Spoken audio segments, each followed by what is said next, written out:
কলেজে যাওয়ার জন্য রেডি হচ্ছি, এমন সময় আম্মু বলল, আজ একটু তাড়াতাড়ি বাসায় ফিরিস। কেন? তোকে নিয়ে আমার বান্ধবীর বাসায় যাব। তোমার বান্ধবীর বাসায় তুমি যাও, আমি গিয়ে কি করব? আরে যাব তো তোর জন্য।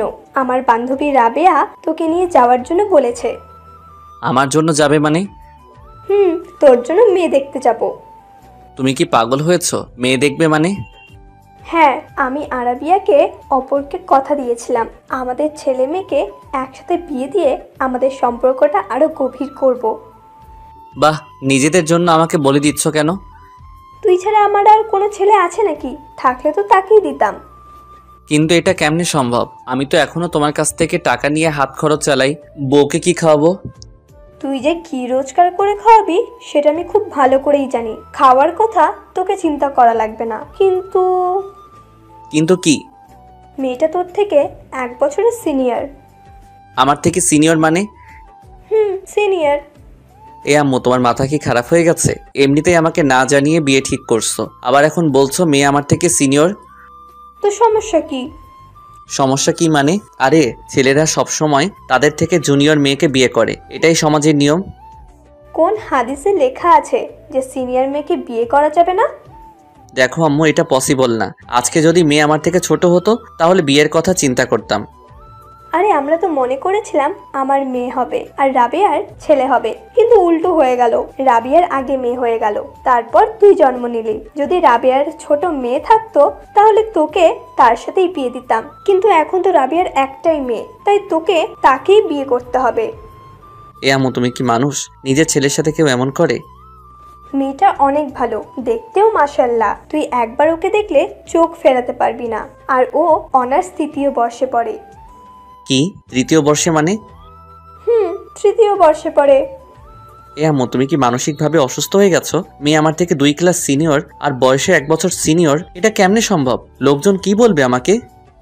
যার যেটা ইচ্ছা সেটা বলুক। তুই আজকে তাড়াতাড়ি বাসায় আসবি, ব্যাস।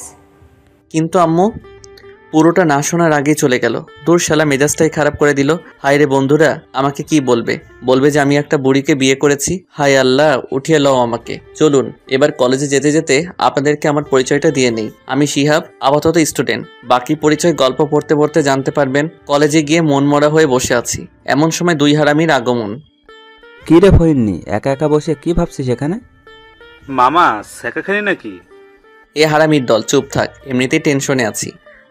কেন রে, কি হয়েছে? আম্মু আমার বিয়ে ঠিক করেছে, বিকালে মেয়ে দেখতে যাব। আরে মামা, তোর লাক অনেক ভালো। প্রেম টেম সারা ডিরেক্ট বিয়ে। তো ট্রিট দিচ্ছিস কবে? তোর বাল দিব শালা, মেয়েটা আমার থেকে সিনিয়র। বাহ, সবকিছু তো ভালোই দেখছি। তুই তো সিনিয়র মেয়েকে বেশি পছন্দ করিস, তোর জন্য ভালোই হবে। আরে হারামখোর, সিনিয়র পছন্দ করি ঠিক আছে, কিন্তু তার মানে এই নয় যে সিনিয়র কাউকে বিয়ে করব। হালার পুত, তামান্নাপুর পেছনে পেছনে ঘুরতে যেয়ে ভুলে গেলি উনি কি সিনিয়র না? ধুর, তামান্নার সাথে অন্য কাউকে মিলাবি না। তামান্না হলে তো কোনো কথাই ছিল না। কেন, তামান্নার মধ্যে কি আছে? চুপ কর শালা, এখন একটা বুদ্ধি দে, কি করে বিয়েটা বন্ধ করা যায়। মেয়েটা দেখতে কেমন? কি করে বলবো, এখনো তো দেখিনি। আগে দেখে আয়, মেয়েটাকে আগে দেখ, তোর পছন্দ হলে বিয়ে করিস, না হলে করিস না। কিন্তু আম্মু তো ওর সাথে বিয়ে দিবে। আরে তুই আগে দেখে আয়, সুন্দর হলে আমাকে বলিস, আমি নিজেই করব। আমারও অনেক ইচ্ছা সিনিয়র বউকে আদর করার। এই তুই মানুষ? শালা আমি আছি আমার টেনশনে, আর তুই মজা নিচ্ছিস। মজা না, আগে দেখে আয়, তারপর বাকিটা পরে দেখা যাবে। আচ্ছা ঠিক আছে, দেখি কি করা যায়। এরপর 3 জনে মিলে ক্লাসে চলে গেলাম। আমি 2টা ক্লাস করে বাসায় চলে আসলাম। দেখলাম আম্মু কার সাথে যেন ফোনে হেসে হেসে কথা বলছে। আমাকে দেখে বলল, ওই তাড়াতাড়ি কর, তোর হবু শাশুড়ি কল দিয়েছে। আমার আর বুঝতে বাকি রইল না যে আম্মু কার সাথে কথা বলছে। এদিকে এর আগে আমার পুরো শরীর জ্বলে যাচ্ছে। যাই হোক, খাওয়া দাওয়া করে রেডি হয়ে সিএনজি করে রাবেয়া আন্টির বাসার উদ্দেশ্যে রওনা দিলাম। প্রায় 1 ঘন্টা পর একটা বাসার সামনে গিয়ে গাড়িটা থামলো। আমি আর আম্মু ভেতরে গেলাম। আম্মুকে দেখে একটা মহিলা দৌড়ে এসে জড়িয়ে ধরে মরা কান্না করতে লাগলো। আমি আম্মুর বান্ধবীকে কোনোদিন দেখিনি, তাই চিনতে পারছি না কোনটা আম্মুর বান্ধবী। এদিকে আম্মুর কাণ্ড দেখে আমার গা জ্বলে যাচ্ছে। এই মহিলার এত আবেগ কোথায় থেকে আসে কে জানে। এই দেখলাম ভালো, আমার এখন দেখি কান্না করছে। আমাকে তো শালা বোম মারলেও কান্না বেরোবে না। যাই হোক, একটু পরে রাবিয়া আন্টি আমার দিকে তাকালো। আম্মু ইশারায় আমাকে সালাম দিতে বলল। আমার আর বুঝতে বাকি রইল না এটাই আমার বান্ধবী। আমিও সালাম দিলাম। এরপর আন্টি আমার কাছে এসে বলল, এই সুফিয়া, এটা তোর ছেলে নাকি? এটাই তোর হবু জামাই। আল্লাহ, কত বড় হয়ে গেছে। জানো বাবা, তোমার সেই ছোট্টবেলায় দেখেছিলাম তুমি কত হিসু করে দিয়েছিলে আমার বলে, তার হিসেব নেই। যা কথা বলছি এখানে, আর উনি চলে গেলেন। আমি ছোটবেলায় কোথায় হিসু করেছি, কোথায় ইয়ে করেছি। হায় রে আল্লাহ, উঠাইয়া লও আমারে। যাই হোক, তারপর আমি রুমে এসে সোফায় বসে পড়লাম। আর আম্মু এবং রাবেয়া আন্টি আমাকে রেখে কথা বলতে বলতে উপরে চলে গেল। আমি একাই অবলার মতো সোফায় বসে রইলাম। আমার পাশে কেউ নেই, একটু সহমর্মিতা দেখানোর জন্য।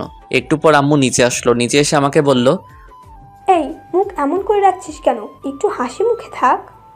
হায় রে আম্মু, তুমি তোমার ছেলের মন বুঝলে না। আমার কান্না আসছে এখানে। চুপ কর শয়তান, একটু পর বউ আসবে তোর সাথে দেখা করতে। আর কতক্ষণ লাগবে বউয়ের আসতে? তর সইছে না নাকি? একটু অপেক্ষা কর, বউ চলে আসবে। ওকে।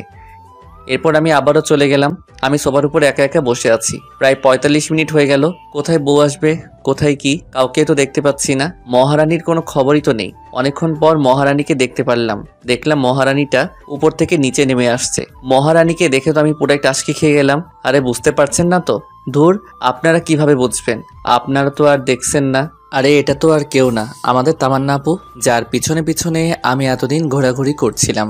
তার মানে তামান্নাই রাবেয়া আন্টির মেয়ে। আহা, তামান্না আমার বউ হবে, এ যেন মেঘনা চাইতে বৃষ্টি পাওয়ার মতো। যাই হোক, তামান্না একটা শাড়ি পরে এসেছে।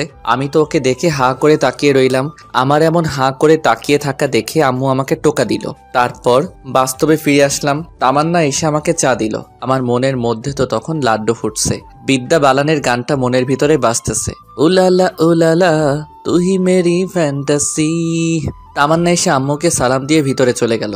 আমিও সোফায় বসে রইলাম। আম্মু অনেকক্ষণ রাবেয়া আন্টির সাথে বসে গল্প করলো। তারপর বিয়ের দিন তারিখ ঠিক করে বাসায় চলে আসলাম।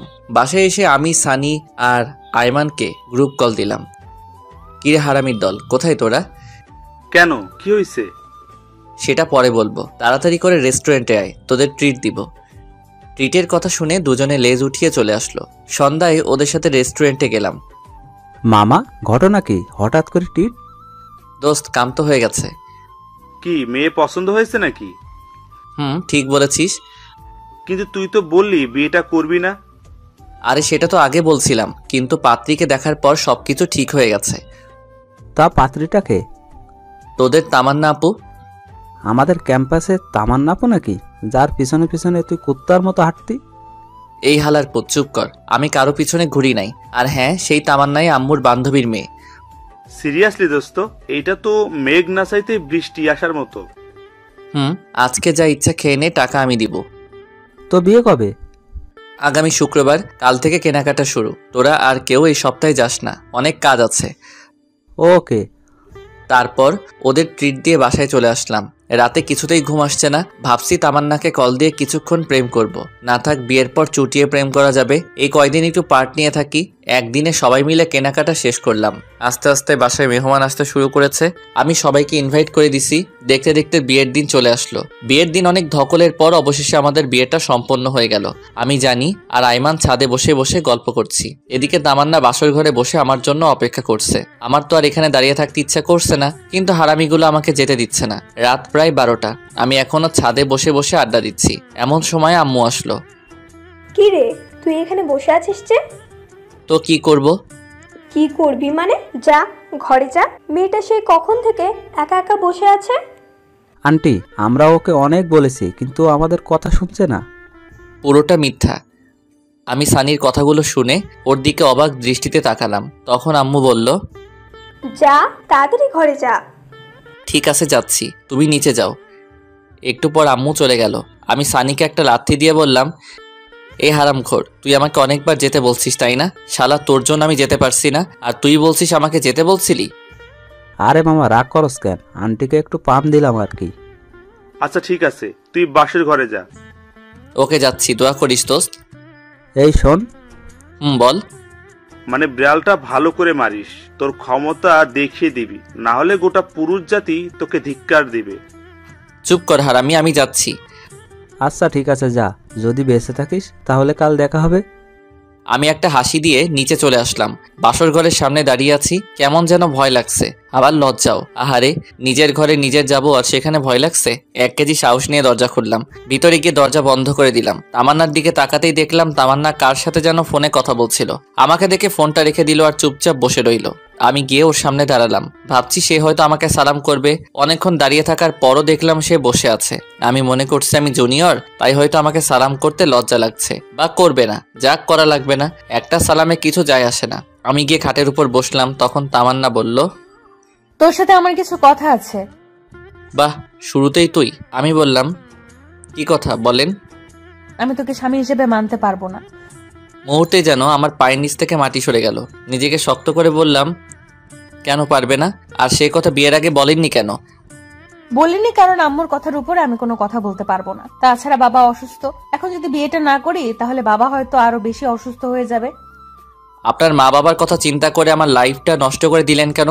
আপনার যদি বিয়েতে মত না থাকতো আপনার বাবা মাকে বলতেন। বলে কোনো লাভ হবে না, ওরা আমার কোনো কথাই শুনবে না। তাহলে আমাকে বলতেন, আমি আম্মুকে বলে দিতাম যে আমার আপনাকে পছন্দ হয়নি। আমি রিয়াদকে অনেকবার বলেছি পালিয়ে যাওয়ার জন্য, কিন্তু ও এখন নাকি কিছু করতে পারবে না, কিছুদিন সময় লাগবে। এখন আবার এই রিয়ারটাকে? আমার বয়ফ্রেন্ড। তো এখন কি চান আপনি? আমি এখন আপনার জন্য কি করতে পারি? ডিভোর্স। তোকে আমাকে ডিভোর্স দিয়ে দিতে হবে। ডিভোর্স তো আর বললেই হয়ে যাবে না, কমপক্ষে 6 মাস তো আমাদের একসাথে থাকতেই হবে। কি 6 মাস? তোকে আমার 1 সেকেন্ডও সহ্য হয় না। ডিভোর্স পেতে হলে 6 মাস সহ্য করতেই হবে। আচ্ছা ঠিক আছে, আর একটা কথা। কি? এই 6 মাস আমার উপর কোনোভাবে স্বামীর অধিকার খাটাতে আসবি না। ওকে, কিন্তু এই 6 মাস সবার সামনে অন্তত বউয়ের মতো থাকবেন। মা যদি জানতে পারে অনেক কষ্ট পাবে, আর আমি মায়ের কষ্ট সহ্য করতে পারি না। আচ্ছা ঠিক আছে। তারপর আমি রুম থেকে চলে যাচ্ছিলাম, এমন সময় আবারও তামান্না বলল, এই কই যাস? বাহিরে যাই। এখানে থেকে কি করব? না, তুই বাইরে যাবি না। কেন? বাইরে গেলে সবাই সবকিছু বুঝতে পারবে। বাহ, বুদ্ধি আছে দেখছি। এরপর আমি খাটে ঘুমাতে যাব, এমন সময় তামান্না আবারও চিৎকার দিয়ে বলল, এই কি করছিস? কেন ঘুমাবো না? তো খাটে কেন? তাহলে কোথায় ঘুমাবো? তুই খাটে ঘুমাতে পারবি না, সোফায় ঘুমা। কেন, খাটে ঘুমালে সমস্যা কি? বললাম না তোকে স্বামী হিসেবে মানি না, তাহলে এক খাটে দুজনে ঘুমাবো কেন? আমি আর কিছু না বলে একটা বালিশ সোফায় রেখে বারান্দায় চলে গেলাম। ভাবতে লাগলাম কোন অপরাধের কারণে আল্লাহ এত শাস্তি দিচ্ছে আমাকে। বাহিরে তাকিয়ে দেখি সবাই ব্যস্ত, বাবুর্চিটা এদিক ওদিক ঘোরাঘুরি করছে, আম্মুও সবার সাথে বসে গল্প করছে। কিছুক্ষণ দাঁড়িয়ে থেকে আমার রুমে চলে আসলাম, দেখলাম তামান্না কার সাথে যেন ফোনে কথা বলছে। আমাকে দেখে আবারও ফোনটা রেখে দিল। আমি লাইট বন্ধ করে ঘুমাতে যাব, এমন সময় আবারও তামান্না বলল, কিরে, লাইট অফ করছিস কেন? তো লাইট জ্বালিয়ে কেউ ঘুমায় নাকি? আমি তোকে বিশ্বাস করতে পারছি না, তুই লাইট দে। ধুর, এই ঘরেই থাকবো না। এই কই যাস? জাহান্নামে। আপনি তো আমাকে বিশ্বাস করছেন না, এখানে থেকে কি করব? আচ্ছা ডিম লাইট জ্বালিয়ে রাখ। আমি আর কিছু না বলে ড্রিম লাইটটা জ্বালিয়ে ঘুমিয়ে গেলাম। সকালে ঘুম ভাঙবে তামান্নার মায়াবী মুখটা দেখে। আহা, কি সুন্দর লাগছে দেখে, মনে হচ্ছে নিষ্পাপ একটা শিশু ঘুমাচ্ছে। হুমায়ুন আহমেদ বলেছিল, যে মেয়েকে ঘুমন্ত অবস্থায় সুন্দর দেখায় সেই প্রকৃত সুন্দরী। তামান্নাও সেই হুমায়ুন আহমেদের অজানা সুন্দরী পরী। কিছুক্ষণ তাকিয়ে থাকার পর ওর ঘুমটা ভেঙে যায়। আমাকে দেখার আগে আমি আবারও ঘুমিয়ে থাকার ভান করলাম। তামান্না উঠে ফ্রেশ হতে চলে গেল, আমিও উঠে নাস্তা করে বাহিরে চলে গেলাম। সানি আইমানকে গতকাল রাতের সব ঘটনা খুলে বললাম। সত্যি তামান্না তোর কাছে ডিভোর্স চাইছে? তো আমি কি মিথ্যা বলতেছি? তো এখন কি করবি? দেখা যাক, ডিভোর্স দেওয়া ছাড়া কোনো অপশন নাই। তোদের পরিচিত কোনো উকিল আছে? আমার কাকা আছে। আচ্ছা, আমি তোকে সব কাগজপত্র দিব, তুই তোর কাকার সাথে কথা বলে রাখ। ওকে চল, এখন মন খারাপ করে বসে থেকে লাভ নেই, একটু ঘুরে আসি। ঠিক বলছিস। আচ্ছা ঠিক আছে, চল তাইলে। সারাদিন ওদের সাথে ঘোরাঘুরি করে রাত 9টায় বাসায় আসলাম। দেখি আব্বু আম্মু সবাই রেগে আগুন হয়ে আছে। কি রে, তুই সারাদিন কোথায় ছিলি? এই তো সানিয়া আর আইমানের সাথে। মোবাইল ধরছিস না কেন? সাইলেন্ট ছিল। তোর মধ্যে কোনো সেন্স নাই? বাসায় নতুন বউ রেখে বাইরে ঘুরতে লজ্জা করে না? এমন বউ দিয়েছো যে আমার লাইফটা শেষ করে দিল। কি বললি? না কিছু না।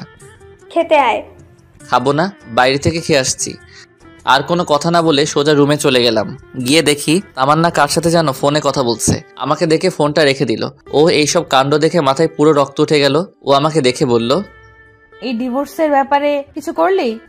উকিলের সাথে কথা হইছে, অন্তত 6 মাস একসাথে থাকতে। তোকে তো আমার 1 সেকেন্ডও সহ্য হয় না। না হলে এখানে আছেন কেন? চলে যান এখান থেকে। এতই যখন তারা বিয়ে করেছিলেন কেন? তোকে বিয়ে করতে আমার বইয়েই গেছে। নিজেকে কখনো আয়নায় দেখেছিস? ওর সাথে আমার যায়? ভদ্রভাবে কথা বলুন, এটা আমার বাসা, আপনার নয়। তোর বাসা থেকে আমাকে ধমকাচ্ছিস? লজ্জা হওয়া উচিত তোর। ধুরবাল, ভালো লাগে না। কেন যে ফালতু মেয়েকে বিয়ে করতে গেলাম কে জানে। রুম থেকে বের হয়ে সোজা ছাদে গেলাম। ছাদে অনেকক্ষণ বসে থাকার পর রুমে চলে আসলাম। এখনো দেখছি তামান্না কার সাথে যেন ফোনে কথা বলছে। আমাকে দেখে আরো হেসে হেসে কথা বলতে লাগলো। কিছু না বলেই বালিশ নিয়ে সোজা সোফায় ঘুমিয়ে পড়লাম। সকালে ঘুম থেকে উঠে দেখি তামান্না বিছানায় নেই, হয়তো ওয়াশরুমে গেছে। মোবাইলটা টেবিলের উপর রাখা। আমি তাড়াতাড়ি উঠে মোবাইলটা হাতে নিলাম। বাহ, লক করা নাই তো। ফোনটা হাতে নিয়ে সাথে সাথে মেসেজগুলো দেখতে লাগলাম। মেসেজগুলো দেখে আমার মাথা পুরো খারাপ হয়ে গেল। আমি নাম্বারটা নিয়ে নিলাম। দরজার আওয়াজ শুনে মনে হচ্ছে তামান্না আসছে। আমি ফোনটা রেখে তাড়াতাড়ি করে বাহিরে চলে গেলাম। এভাবেই তামান্না আর আমার দিনগুলো যেতে লাগলো। আমি কলেজে যাওয়া শুরু করলাম। পরের দিন থেকে তামান্নাও যায়। আম্মু বলেছে দুজনকে একসাথে যাওয়ার জন্য, কিন্তু তামান্না আমাকে পার্সোনালি নিষেধ করেছে। আর তাই দুজনে বাসা থেকে একসাথে বেরোলেও একসাথে কলেজে যাই না। সেদিন ক্লাস শেষ করে বাহিরে এসে দেখি তামান্না তার বন্ধুদের সাথে বসে আড্ডা দিচ্ছে আর অনেক হাসাহাসি করছে। আমার তো এসব দেখে রক্ত মাথায় উঠে গেল। আমি ওর কাছে গিয়ে বললাম, চলেন। কোথায় যাব? বাসায় যেতে হবে। তুই যা, আমি যাব না তোর সাথে। তুই করে বলাতে সবাই আমার দিকে হা করে তাকিয়ে আছে। আম্মু বলেছে আপনাকে সাথে নিয়ে বাসায় যেতে। ওই কুত্তা, তোকে না বলেছি আমার উপর স্বামীর অধিকার খাটাতে আসবি না? যা তুই তোর মাকে নিয়ে। মাকে নিয়ে একদম বাজে কথা বলবেন না। বললে কি করবি? আপনি বাসায় চলুন। তাই বলে আমি ওর হাতটা ধরে টেনে বাসায় নিয়ে আসতে চাই না। এমন সময় ঠাস করে আমার গালে একটা চড় বসিয়ে দিল। তোর সাহস কি করে হয় আমার হাত ধরার? বেয়াদব কোথাকার। এটা বলে তামান্না উঠে সেখান থেকে চলে গেল। আমি গালে হাত দিয়ে দাঁড়িয়ে রইলাম। পুরো ক্যাম্পাসের ছেলে মেয়ে সবাই আমার দিকে হা করে তাকিয়ে আছে। লজ্জায় মাথা কাটা গেল। আমি আর সেখানে দাঁড়িয়ে না থেকে পাশে একটা পার্কে এসে বসে রইলাম। এমন সময় তামান্না মোবাইল থেকে নেওয়া নাম্বারটার কথা মনে পড়লো। চিন্তা করলাম কল দেব, কিন্তু না, দিলাম না। নাম্বারটা সেভ করে নিলাম। নাম্বারটা সেভ করার সাথে সাথে ইমো অ্যাকাউন্ট চলে আসলো। তারপর ইমো অ্যাকাউন্টের প্রোফাইলে গিয়ে ছেলেটার ছবি দেখলাম। একটু হ্যান্ডসাম ছেলে, একটা বাইকের উপর বসে আছে। মনে হয় এই ছেলের সাথে তামান্নার রিলেশন চলছে। ছেলেটাকে দেখে আমার কেমন যেন মনে হলো প্লে বয়। আমি ছবিটা নিয়ে আমি আমার বন্ধুদের গ্রুপে ছবিটা দিয়ে দিলাম আর বললাম, যদি কেউ এই ছেলেকে কোথাও দেখে থাকেন তাহলে যেন সাথে সাথে আমাকে কল করে। তারপর সেখানে আরো কিছুক্ষণ থাকার পর বাসায় চলে গেলাম। বাসায় আসার সাথে সাথে আম্মু ঠাস করে একটা চড় বসিয়ে দিল। আমি আবুলের মতো দাঁড়িয়ে রইলাম। মারলে কেন? বেশ করেছি, তোকে আরো মারা উচিত। কেন, কি করেছি আমি? লজ্জা করে না তোর বউ থাকা সত্ত্বেও অন্য একটা মেয়েকে নিয়ে পার্কে ঘুরতে যাস? মানে কে তোমাকে এসব কথা বলেছে? তোকে একটা মেয়ের সাথে দেখিনি? তামান্না তোকে নিষেধ করার জন্য তুই সবার সামনে তামান্নাকে চড় মারিসনি? এ কথা শুনে তো আমার মাথায় আকাশ ভেঙে পড়বে। আম্মু, আমার কথাটা শোনো। তুই কোনো কথা বলবি না আর আমাকে আম্মু বলে ডাকবি না। আমি কখনো চিন্তাও করতে পারিনি যে তুই এত খারাপ হয়ে যাবি। আম্মু, এসব মিথ্যা। আমি জানি না, তুই আমার চোখের সামনে থেকে চলে যা, তোকে যেন আর না দেখি। ধুর, কার মুখ দেখেছে সকালে ঘুম থেকে উঠলাম। এমনি সকাল থেকে আমার সাথে যা যা ঘটছে। এদিকে আম্মু আমাকে বিশ্বাস করছে না। ব্যাগটা ঘাড়ি নিয়ে বাইরে চলে গেলাম। বাইরে এসে একটা জায়গায় বসে রইলাম। অনেক রাত হয়ে গেছে, কি করব কিছু বুঝতে পারছি না। রাতে বাসায় না গিয়ে সানির বাসায় চলে গেলাম। কিরে, রাতের বেলায় তুই এখানে? কেন, সমস্যা হচ্ছে নাকি? সমস্যা হলে বলে দিয়ে চলে যাই।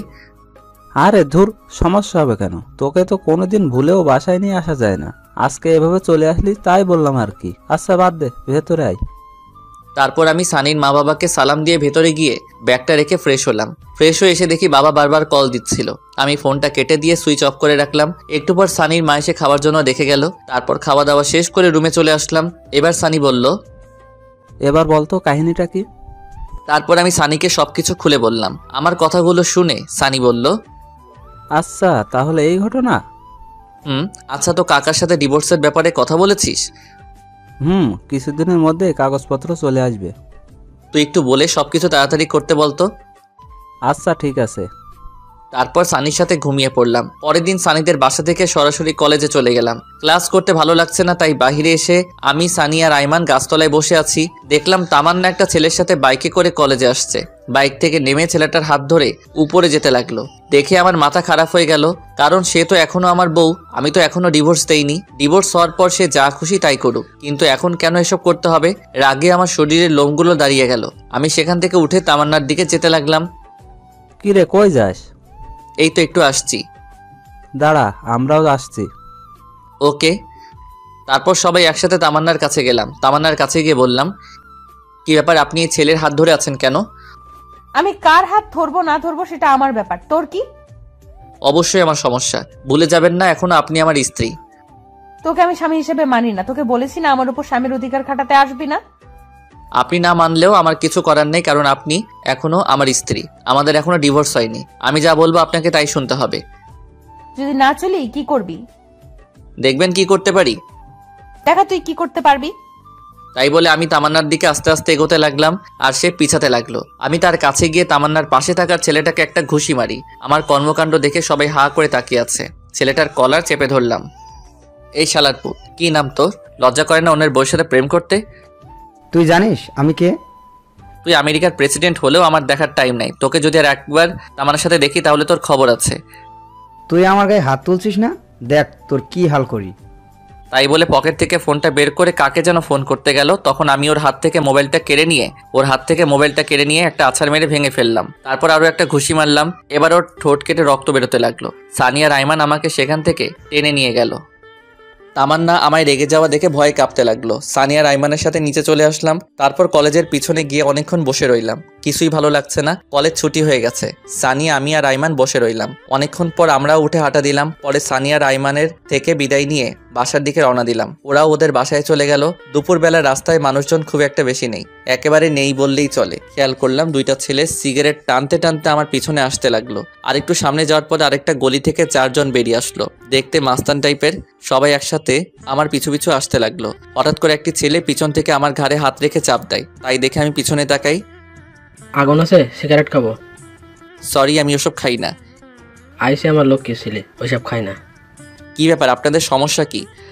আমার কোনো কথার উত্তর না দিয়ে একটা ছেলে আমার কাছে এসে আমার মুখটা চেপে ধরে, আর বাকি সবাই আমার উপর ঝাঁপিয়ে পড়ে। একা ছিলাম তাই সবার সাথে পেরে উঠতে পারিনি। ওরা সবাই অনেক বাজেভাবে আমাকে মারে। 2 জন আমার হাত ধরে রাখে, আর বাকিরা আমার গালে, বুকে, পেটে ঘোরাতে থাকে।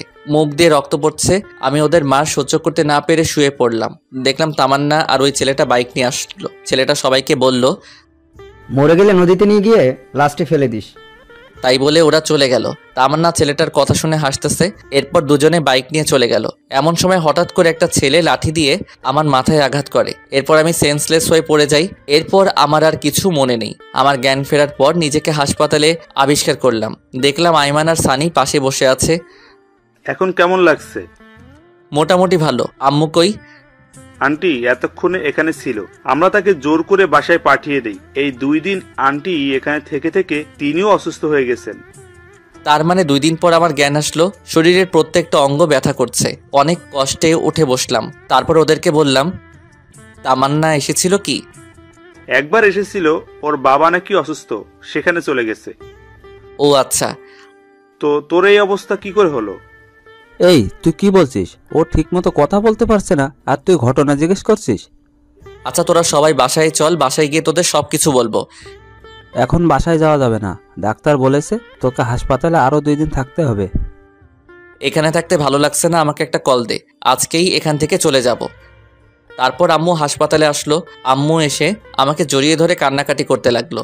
তারপর ডাক্তারের থেকে পারমিশন নিয়ে বাসায় চলে গেলাম। সেদিন রাতে সানি আর আইমান আমার সাথেই ছিল। রাতে ওদের দুজনকে সবকিছু খুলে বলি। তারপর আমি সানিকে বললাম তাড়াতাড়ি করে ডিভোর্স পেপার রেডি করতে। সেদিন রাতে 3 জন একসাথে ঘুমিয়ে পড়লাম। পরের দিন দেখি তামান্না ওর বাবার বাড়ি থেকে চলে এসেছে। আমাকে দেখে বলল, কিরে এখনো বেঁচে আছিস? আমি তো ভেবেছিলাম মারা গেছিস। রাগে আমার রক্ত গরম হয়ে গেল। সানি আর আইমান সবকিছু শুনে ফেলে। ওদেরকে দেখে তামান্না চোরের মতো ঘর থেকে বেরিয়ে গেল। সেদিন থেকে আমি আর ওর সাথে কথা বলি না, এমনকি আমি আমার নিজের রুমেও যাই না। অসুস্থতার জন্য কলেজে যেতে পারছি না। তামান্না ঠিকই কলেজে যাচ্ছে। ও যে কলেজে গিয়ে ঠিক কি করে তা আমি খুব ভালো করেই জানি। এভাবে আরো 1 সপ্তাহ পেরিয়ে গেল। তামান্নার আচরণ দিন দিন আরো খারাপ হতে লাগলো। একদিন সকালে ঘুরতে বের হয়েছি, এমন সময় ফাহাদের কল আসলো। কি রে, কি অবস্থা তোর? এই তো আমরা ভালো। তোর কি অবস্থা? আমারও ভালো। তো কি মনে করে ফোন করলি? দোস্ত, তুই যে একটা ছেলে ছবি দিয়েছিলি, মনে আছে? তো কি হয়েছে এখন? ওই ছেলেটাকে দেখলাম পার্কে একটা মেয়ে নিয়ে বসে আছে। আরে কি বলিস, কোন পার্কে?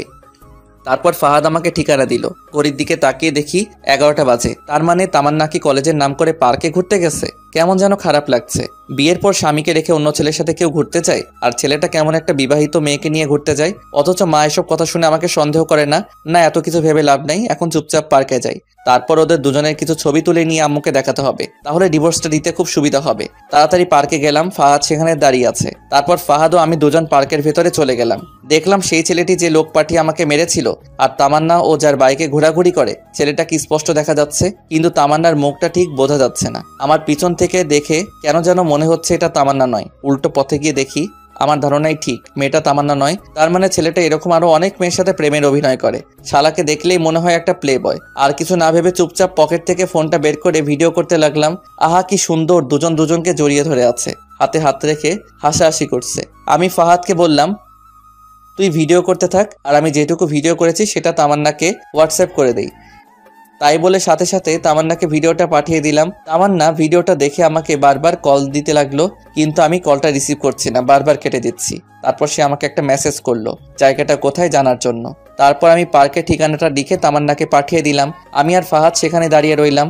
10 মিনিট পর দেখলাম তামান্না পার্কে চলে আসলো। আমি তামান্নাকে দেখে আমি আর ফাহাদ দুজনে গাছের আড়ালে লুকিয়ে গেলাম।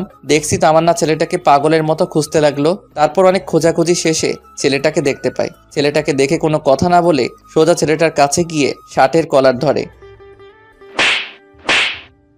করে 2টা চড় ছেলেটার গালে বসিয়ে দেয়। ছেলেটা সেটা দেখে তামান্নার দিকে রাগী চোখে তাকালো। এরপর তামান্না বলতে শুরু করলো, ছি, তোর লজ্জা করে না আমার সাথে রিলেশন চলাকালীন অন্য একটা মেয়ের সাথে কিভাবে ঢলাঢলি করতে?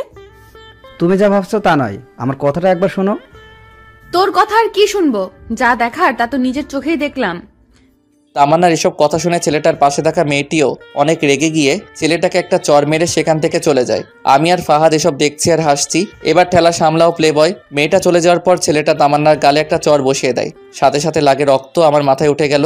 ইচ্ছা করছে ছেলেটাকে এখানে মেরে পুঁতে ফেলি, কিন্তু না, তামান্নাও আমাকে অনেক কষ্ট দিয়েছে। আর তাই এবার সে বুঝুক ভালোবাসার মানুষ কষ্ট দিলে তা কেমন লাগে।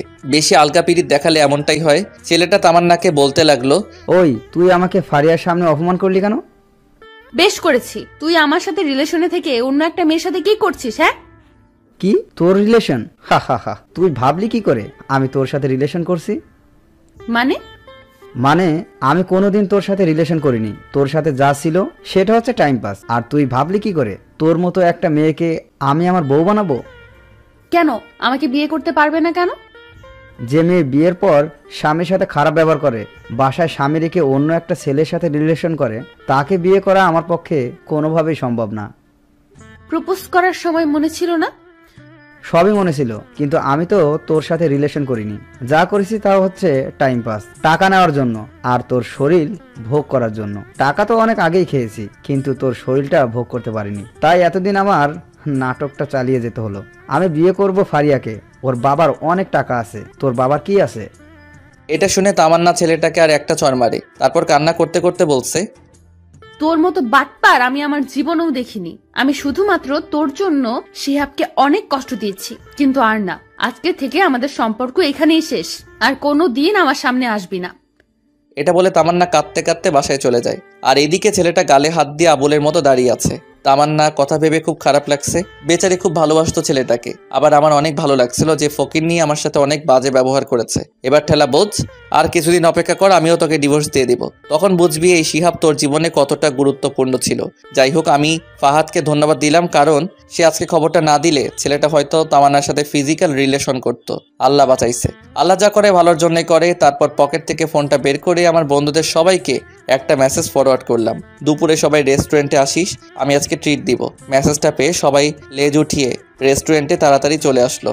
এরপর সবাই মিলে খাওয়া দাওয়া করলাম। আইমান আমাকে জিজ্ঞাসা করলো, হঠাৎ এমন ট্রিট দিচ্ছিস কেন? তারপর আমি সবাইকে সব ঘটনা খুলে বললাম। সবাই ঘটনা শুনে অনেক খুশি হলো। এরপর আমি সানিকে বললাম ডিভোর্স পেপার রেডি হতে আর কতদিন সময় লাগবে। সানি আমাকে বলল আর কিছুদিন সময় লাগবে। বিকেলে আর বাসায় গেলাম না, সবার সাথে বসে আড্ডা দিলাম। রাতে বাসায় ফিরলাম। সারাদিন বাসায় যাইনি, তাই বাসায় যেতেই আম্মু আমাকে বলল, কি রে, সারাদিন কই ছিলি? এই তো বন্ধুদের সাথে। এই অসুস্থ শরীর নিয়ে বন্ধুদের সাথে কি? এমনি বাসায় ভালো লাগছিল না তাই। এই, তোর তামান্নার সাথে কিছু হয়েছে নাকি? কই না তো।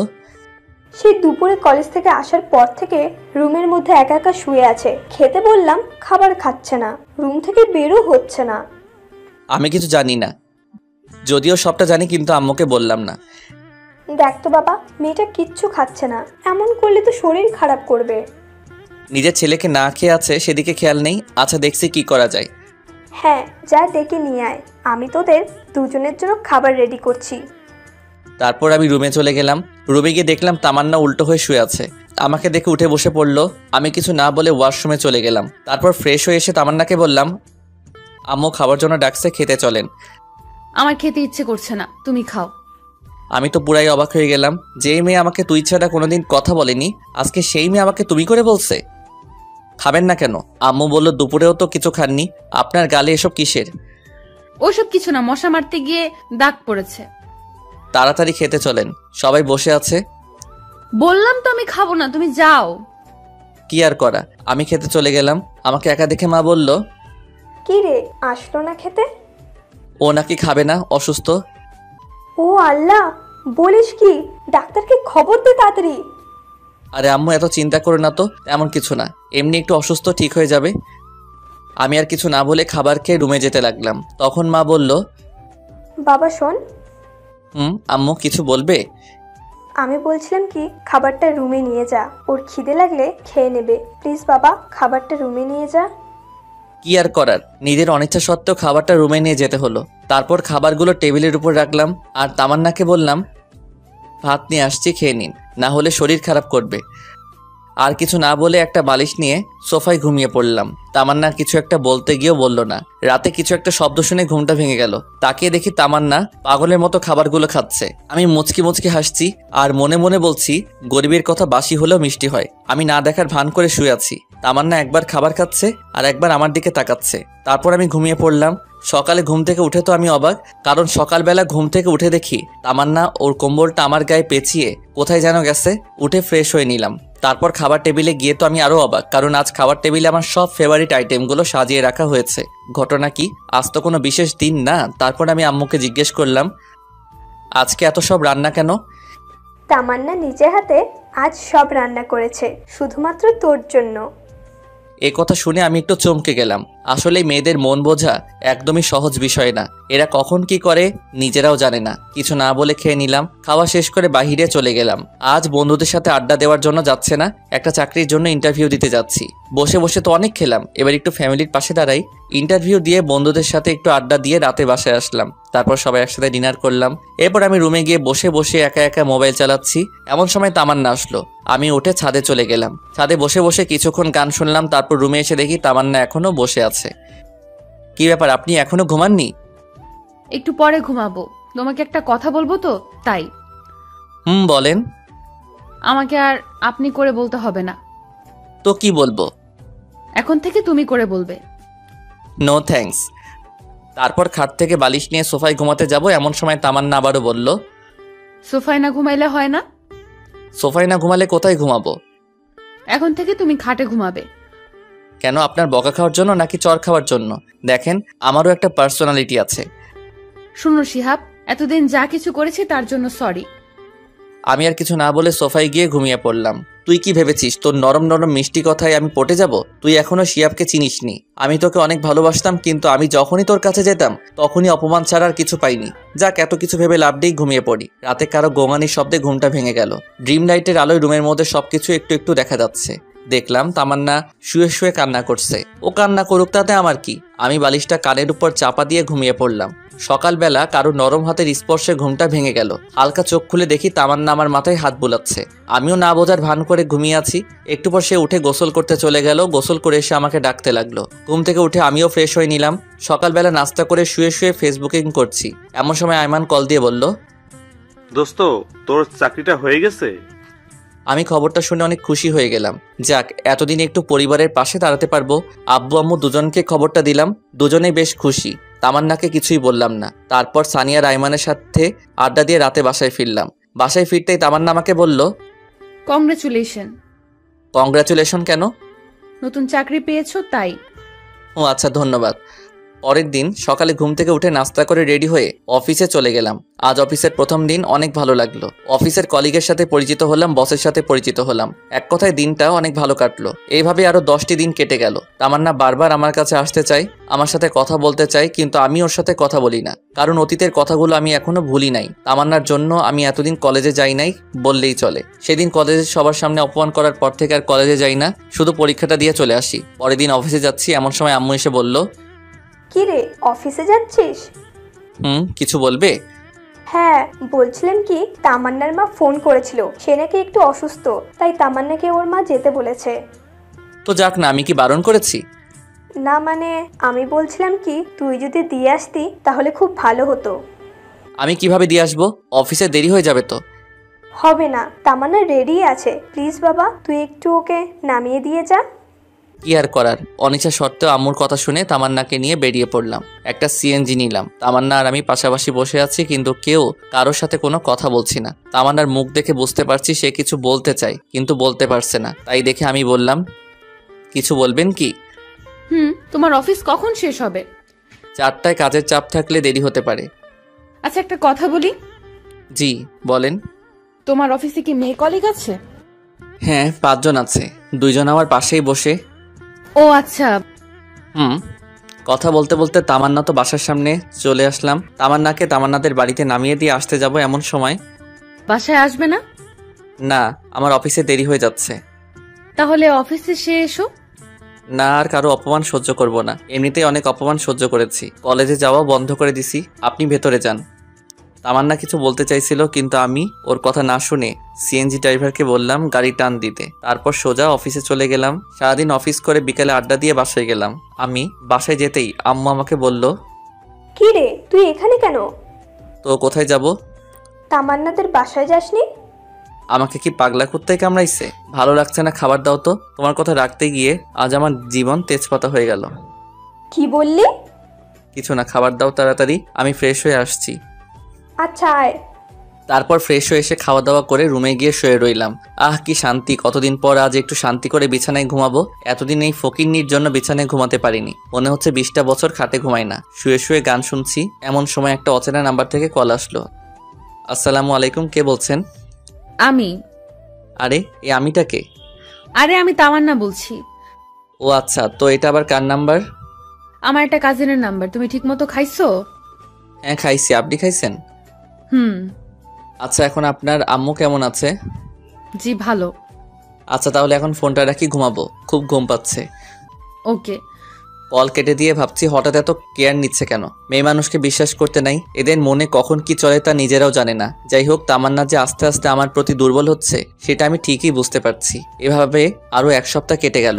আমি আরামসে বিছানায় খাওয়া দাওয়া করে অফিসে যাই আর বন্ধুদের সাথে আড্ডা দেই। তামান্নার সাথে আর কথা বলি না। যদি সে নিজে থেকে কল দেয় তাহলে হাই হ্যালো ছাড়া অতিরিক্ত কোনো কথা হয় না। সেদিন অফিসে কাজ করছি, সানি এমন সময় কল করলো। কি রে, কি অবস্থা তোর? এই তো ভালো, তোর কি অবস্থা? আসি রে, বেকার মানুষের আর কি অবস্থা। আচ্ছা শোন, যে জন্য কল করেছিলাম। বল।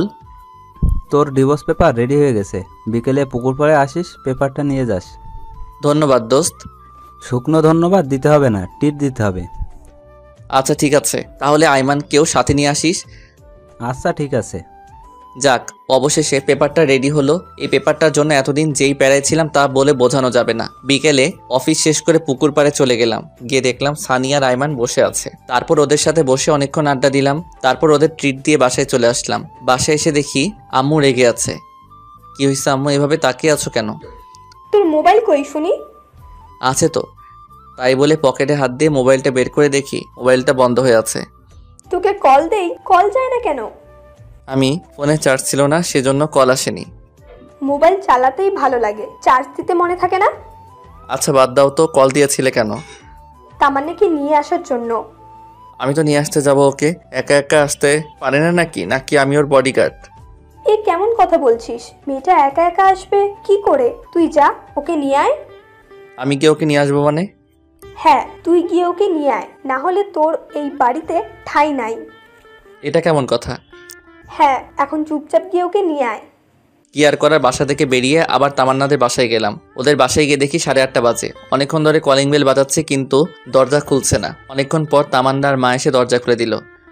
আসসালামু আলাইকুম, কেমন আছেন? আলহামদুলিল্লাহ ভালো, তুমি কেমন আছো বাবা? আলহামদুলিল্লাহ ভালো। তামান্না উপরে আছে, যাও। ইচ্ছা না থাকা সত্ত্বেও উপরে চলে গেলাম। গিয়ে দেখলাম তামান্না রেডি হয়ে বসে আছে। আমি ওকে বললাম, রেডি হইছেন? আম্মা ফোন করেছিল, কিন্তু তুমি আসতে এত দেরি করলা কেন? অফিস থেকে আসতে একটু দেরি হয়ে গেছে। আচ্ছা চলুন। এখন না, পরে যাব, আগে খাওয়া দাওয়া করে নেই। বাসায় গিয়ে খাবো। না, এখান থেকে খেয়ে বাসায় যাব, আম্মু সব রান্না করেছে। কি আর করার, খাওয়া দাওয়া করে বাসার উদ্দেশ্যে রওনা দিলাম। সিএনজির ভিতরে কেউ কারোর সাথে কথা বলছিলাম না। মনে মনে ভাবতে লাগলাম, আজ থেকে আর আরাম করে খাটে ঘুমাতে পারবো না। একটু পর বাসায় আসলাম।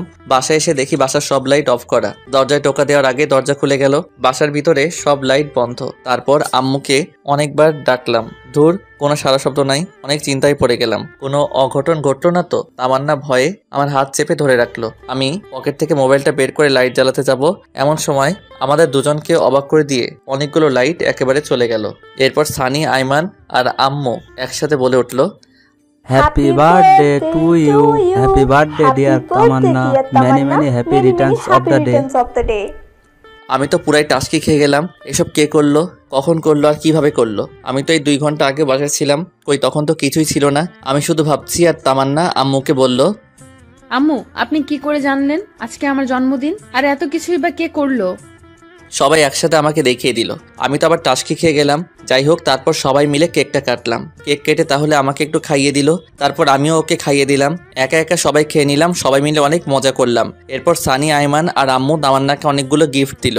আমি বাকি রইলাম। সানি তামান্নাকে বলল, আমি আমার গিফট কাল সকালে দেব। আমি তো নির্বাক হয়ে দাঁড়িয়ে রইলাম। এরপর আমি সানি আর আইমান ছাদে চলে গেলাম। ছাদে গিয়ে আমি সানিকে বললাম, কিরে তোরা এত কিছু কিভাবে জানলি? আমরা তো কিছুই জানতাম না, আন্টি আমাদের ফোন করে সবকিছু বলেছে, আর আন্টি তোকে সবকিছু জানাতে বারণ করেছে। ও আচ্ছা, এই সানি তুই যে বললি আমি কাল সকালে ওকে গিফট দিব, ওকে আমি কি গিফট দিব? আরে বেটা, তামান্না তোর কাছে কি চেয়েছিল? ডিভোর্স, তাই না? আর ডিভোর্স পেপার তো রেডি হয়ে গেছে। কাল সকালে ডিভোর্স পেপার তামান্নাকে দিবি, আর এটাই হবে ওর সব থেকে বড় উপহার। একদম ঠিক বলছিস। আচ্ছা অনেক রাত হয়েছে, এখন ঘুমাতে যাই। চল। এরপর ছাদ থেকে নেমে সানিয়া রাইমানকে একটা রুমে রেখে আমি আমার রুমে চলে গেলাম। রুমে গিয়ে দেখি তামান্না বসে বসে মোবাইল চালাচ্ছে। আমাকে দেখে বলল, থ্যাঙ্কস শিহাব। ধন্যবাদ। কেন? এত বড় একটা সারপ্রাইজ দেওয়ার জন্য। আচ্ছা ঠিক আছে, ঘুমিয়ে যান, অনেক রাত হয়েছে। এটা বলে বিছানা থেকে একটা বালিশ নিয়ে সোফায় ঘুমাতে যাব। এমন সময় তামান্না বলল, আমার গিফট কই? কাল সকালে অফিসে যাওয়ার আগে টেবিলের উপর রেখে যাব। ওকে আচ্ছা, একটা কথা বলি। বলেন। সোফায় না ঘুমালে হয় না? সোফায় না ঘুমালে কোথায় ঘুমাবো? খাটে ঘুমাও, অসুবিধা নাই।